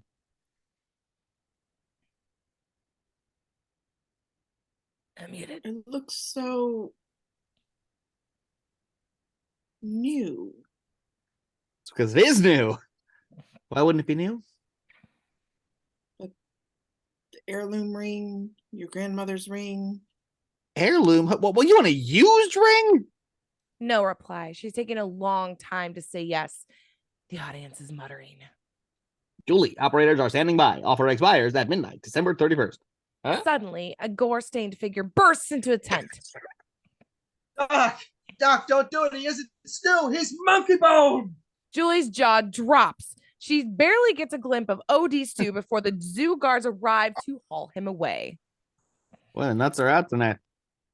What'd that guy call you? He called me Doc. Which Stu-Bone never does. Someone in the crowd yells. Hey, Monkeybone. Stu-Bone turns and does a simian comedy shtick for the crowd. That's me, folks. Monkeybone. Let's party. By the time he's done scratching his rib, Julie has vanished. Exterior zoo grounds late afternoon. She races out of the tent, grabs a passing zoo guard. Please, where did you take that man? The guard points to an animal control van. Julie sees OD Stu peering out through a small barred panel. Their eyes meet. Who are you? Why did you say those things? Oh, Doc, it's all a mix-up. We were in the land of death. He stole my e-ticket. That's how he got my body. See, all they had left me was this corpse. Julie digests this, nods professionally, and turns to walk away. Don't walk away, Doc. He's only here to give people nightmares. Doc, please, don't you remember the dream? They were pulling the plug. I called out to you and you heard me, remember? This stops Julie cold. Her spine is tingling. She turns slowly, a single tear rolling down her cheek, and then... Buster? The dog runs right past Julie, bounds up to the animal control van, barking his head off. Now Julie is starting to believe. She turns. Stu? How? I had to come back, Julie. I had to give you this. Through the bars, he hands her the little box containing Grandma's antique ring. I meant to give it to you before. The night we crashed. I was so happy, Julie. I try to remember me like that, okay? Not like this. He slips the ring on her finger, looks up at OD Stu with tears welling in her eyes. He makes an odd, snorkeling kind of noise. What's wrong? I'm crying too. I just don't have any tears. I'm all dried up. Julie turns. The two detectives we saw in the sleep lab have just arrived at the gate, and Alice and Clarissa are leading them over. Detective, please let this man out of the van. Exterior zoo grounds, pinata area that moment. The partygoers are lined up under the gigantic Stanley-shaped pinata, which is hanging from a tree. A tubby banker in a blindfold takes a good hard whack. Cracks are beginning to appear. Okay, folks, it's pinata time. You know the rule. $5 a swat, and remember, it's all for the benefit of our friends, the animals. Oh, no. Oh, this one's on me. No. The next contestant is a gorgeous woman. He blindfolds her and embraces her from behind to help her with the grip on the bat. Yeah, choke up, baby. That's right, choke up. Suddenly, he notices the cops marching up with Julie, OD Stu, and CO in tow. He freezes, terrified, backs away from the babe, and catches a bat in the face. Several people rush up to help him as the cops consult with the benefit organizers. I don't understand, officer. This is a benefit. Surely this can wait until... Sorry, ma'am. We need to question Mr. Miley on the most urgent matter. Stop this. Now, those dolls have been tampered with. They're toxic. OD Stu comes marching through the crowd. He passes a life-size display of Stanley and Monkeybone, grabs the backpack off the Stanley figure, and proceeds deliberately towards the Stu-Bone. Monkeybone, back in the pack. The old command seems to retain its magical power because Stu-Bone clutches his gut as if stricken at the sound of it. I made it this time. Back in the pack. Stu-Bone bends over, jerks and twitches, becoming more simian by the moment as OD Stu approaches. Stu, I can explain. I was thinking of being a figment. You see, it's awful being a figment. It's degrading. You know, it's like a dead end job. You know, they're really you just feed people nightmares. I just want to. I just told them that so they'd help me get a body. Yeah, my body. Back in the pack, you simian shitbird. The cops are tres confused all by this. Ma'am, can you give me some idea of what's going on here? But Julie holds them back so the scene can play itself out. Now Stu-Bone is doing a weird little monkey dance, playing up the puzzled crowd with laugh and snickers, wondering what to make of all of this. Laugh, damn you! Laugh at the sidekick, the happy little monkey. He doesn't have any feelings, just a figment of your imagination. He turns suddenly, grabs the bat from the puzzled babe. Give me that goddamn bat! He wails on the piñata like Ken Griffey Jr. OD Stu tries to stop him, but it's too late. The piñata bursts and hundreds of purple-ass Monkeybone dolls spill out on the ground. An equal number of rabid partygoers surge forward to scoop them up. The cops swing into action, trying to hold the crowd back. He's getting away! Stu-Bone climbs a tree and jumps from branch onto one of the twin jungle towers at the pavilion, begins climbing towards the giant Monkeybone balloon moored up above. OD Stu sees him, pulls away from Julie. I love you. Stu! Stu-Bone unties the mooring rope and wraps it around his midsection. Now freed, the balloon lifts into the air, carrying him aloft. OD Stu climbs up the opposite tower as the balloon starts to drift away. He grabs hold of the mooring rope as it whips past, and the team of surgeons who have been combing the grounds in search of OD Stu catch sight of him just as he floats off into the air on the end of the rope. Look, it's him! Exterior zoo grounds a balloon moving. They rise to an altitude of 10 or 12 feet, but OD Stu's additional weight pulls the balloon back down and both of them hit the ground. They have to run at top speed just to keep pace with the balloon. Oh, you Barry! As he's trying to kick OD Stu off the rope, a gust of wind catches the balloon and lifts it high into the air. For about 3 seconds, the boys tumble to the earth, off balance in a heap, bouncing along the pavement. The balloon pulls them over a wrought iron fence and drags them through an alligator pit. Giant jaws snap at the boys, glide overhead like bait on a hook. As the balloon lifts up again, OD Stu hauls himself along the length of the rope. He gets close enough to grab Stu-Bone's leg. Stu-Bone reaches down to push him away and grabs a fistful of duct tape. And rip! The tape rips, exposing the great big gash in OD Stu's midsection. He tries to pull himself together. Literally. Exterior food court that moment, late afternoon. Server later, oh God, I can already see what happens. The server ladles out a cup of punch from big silver punch bowl. Something pink comes plummeting out of the sky. And next thing you know, the server is drenched. The surgeon come rushing up. They all stick their hands in the punch bowl at once, fishing out OD Stu's kidney. Put it on ice. I think it can still be saved. One of the team finds an ice cooler full of soft drinks. In it goes. Exterior tiger habitat, late afternoon. Both boys scream as the balloon drags them perilously close to the razor wire atop a tall storm fence. They clear it by inches, but they don't have much time to celebrate. They're dangling over the Bengal tiger exhibit, and the great cats are leaping into the air trying to snag them. As OD Stu squirms out of reach, his liver drops. Exterior grounds tiger habitat, late afternoon, and lands close enough to the fence that one of the surgeons thinks he can grab it. He reaches through the bars and sees a pack of Bengal tigers racing towards him. He manages to grab one end of the liver, but the tiger gets the other end. And it's a tug of war until the tiger bites the liver in half, sending the terrified surgeon sprawling on the pavement outside the bars. The head surgeon examines the remaining half liver. Put it on ice. I really do believe this one can still be saved. Angle on balloon. Stu-Bone socks OD Stu hard across the face. He lets go of his incision and his small intestines fall out. Since it's still connected at both ends, the intestine forms a great big loop. Oh, God. Exterior food court, serving table, late afternoon. The server has just brought out a new punch bowl full of nice, clean punch. He sets it down at the table and is about to ladle out a cupful when Stu flies past overhead. His intestinal loop slides across the table, knocking over glasses, snagging the punch bowl at its base, and yanking it right off the table. I don't know why this is so stupid. yanking it right off the table. Bystanding guests are drenched in punch as the punch bowl flies end over end. And with the sound of a gong being struck, Beans, a member of the surgical team from behind, naturally, it's the guy who's lugging the ice chest full of OD Stu's organs. When the punch bowl strikes, he goes down hard, pitching the ice chest. A pair of cops who are over by the piñata loading confiscated Monkeybone dolls into a shopping cart. The ice chest knocks them off their feet and sends the shopping cart rolling downhill. The cops try to get up, but they skid every which way in the spilled ice underneath.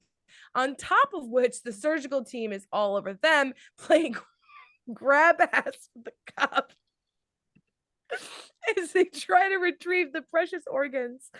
The head surgeon kneels beside his fallen comrade, the guy who got beamed with a punch bowl and feels for a pulse. Put him on ice. I think he can be saved. It's all good, man. Oh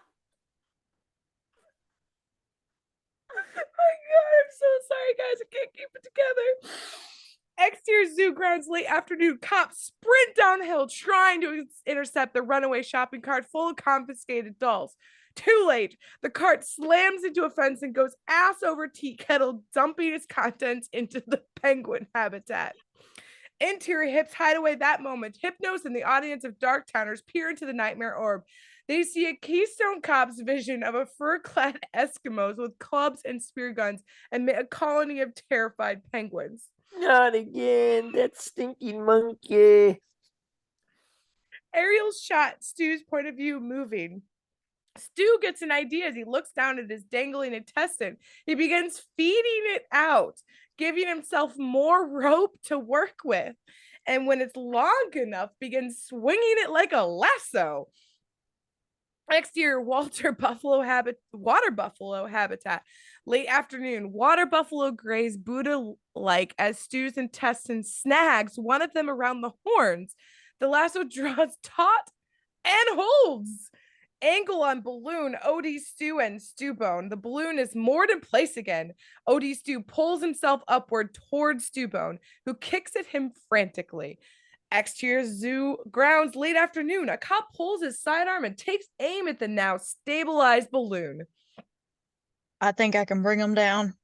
Angle on balloon moving late afternoon. Blam! The cop's shot hits the giant Monkeybone balloon smack in the ass. With a gale force helium fart, the balloon zooms upward. The intestine snaps. Stu-Bone and OD Stu shoot off into the air. On Stu-Bone and OD Stu, aerial. At OpenG, they exchange a look as the last gasp of helium hisses out of the gigantic balloon. Then it occurs to them to look down. Their point of view, parking lot, overhead angle at the tiny cars parked far, far below. They must be close to 100 feet up in the air, and all at once the ground is coming up fast. Exterior zoo on Julie and crowd late afternoon. Julie et al. Scream in horror as the two bodies plunge earthbound. On Stu-Bone and OD Stu falling and falling and falling until they smack into the hot asphalt of the parking lot. The deflated balloon settling over them like a shroud. Their bodies have stopped, but their spirits keep on falling. Aerial shot skies over Darktown night, and the flight continues even in the afterlife. As they plummet down through the heavens, they revert to their true persona. It's Stu versus Monkeybone, creator versus sidekick, still duking it out like a couple of skydivers fighting over a single parachute. Exterior streets, Darktown night, Darktowners pour into the streets to watch the epic struggle overhead. They're placing bets, rooting for their favorites on. Then the ground shakes and thunders, and the Darktowners scatter in all directions. Diving for the nearest hiding place, they seem to know what this mighty rumbling signifies. The e-ticket ride pops out of the ground, begins to rise in the air, and a colossus peers beneath it, a 50-foot warrior clad in Japanese ceremonial armor. He towers over Darktown, so mighty and enormous that he can wear the e-ticket ride as a hat. On Stu and Monkeybone falling, Stu lands a haymaker, and the two of them break loose on each other. An armored colossus that moment. landing in the upturned palms of the Colossus. Stu watches in disbelief as a panel pops open in the giant's chest, revealing Death.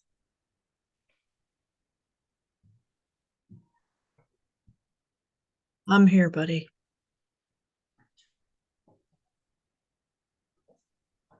I dress up when I want to make an impression, so how'd it go?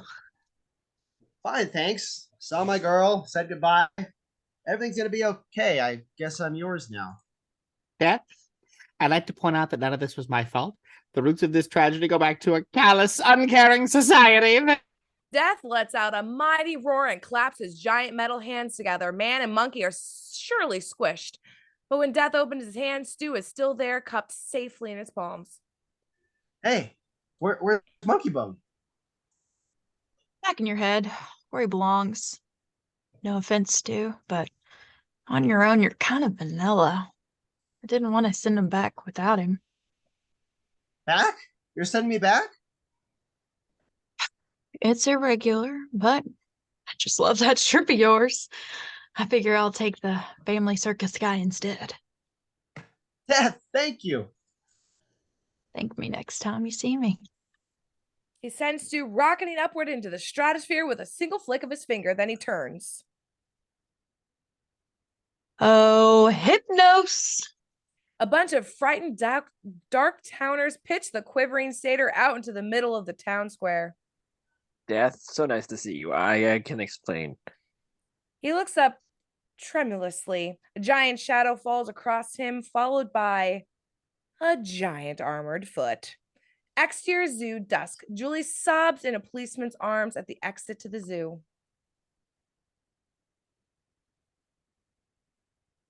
I don't know what happened. All I know is he was in a coma, and then he came back, and now he's gone again. They wander out. Behind them, a squad of cops are confiscating Monkeybone dolls from squalling children as they file out. Exterior zoo, parking lot, dusk. The two corpses on gurneys are being loaded into the back of the police ambulance. The surgeon and his team come wandering up. Excuse me, we lost a corpse. We saw him heading this way. Yeah, I got a couple of fresh ones in the back. Help yourself. The surgeon pulls the sheets off. What the fuck?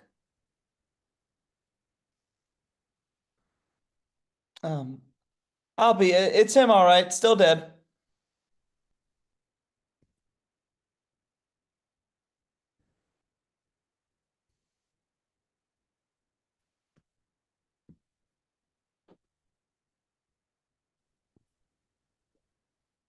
The second corpse sits up abruptly. His sheet falls away, revealing Stu, the real Stu, now back in his own body.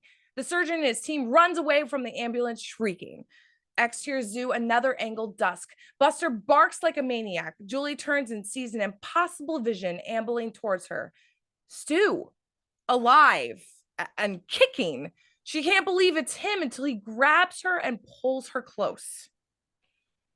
Is it you? Is it really you this time? He pulls her close and kisses her long and hard, quelling all doubts.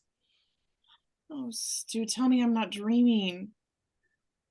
Baby, you're asking the wrong guy. They wander off, arm in arm. Stu tugs at the seat of his pants. What's the matter? My tail itches. He does a take and he realizes what he just said. But Julie smiles and he shrugs it off. Johnny Mercier's dreams comes up underneath as these reunited lovers walk off into the moonlight, and we fade out. And that is the wild Henry Selick with Monkeybone. Thank you very much for watching, and we'll see you at the next one.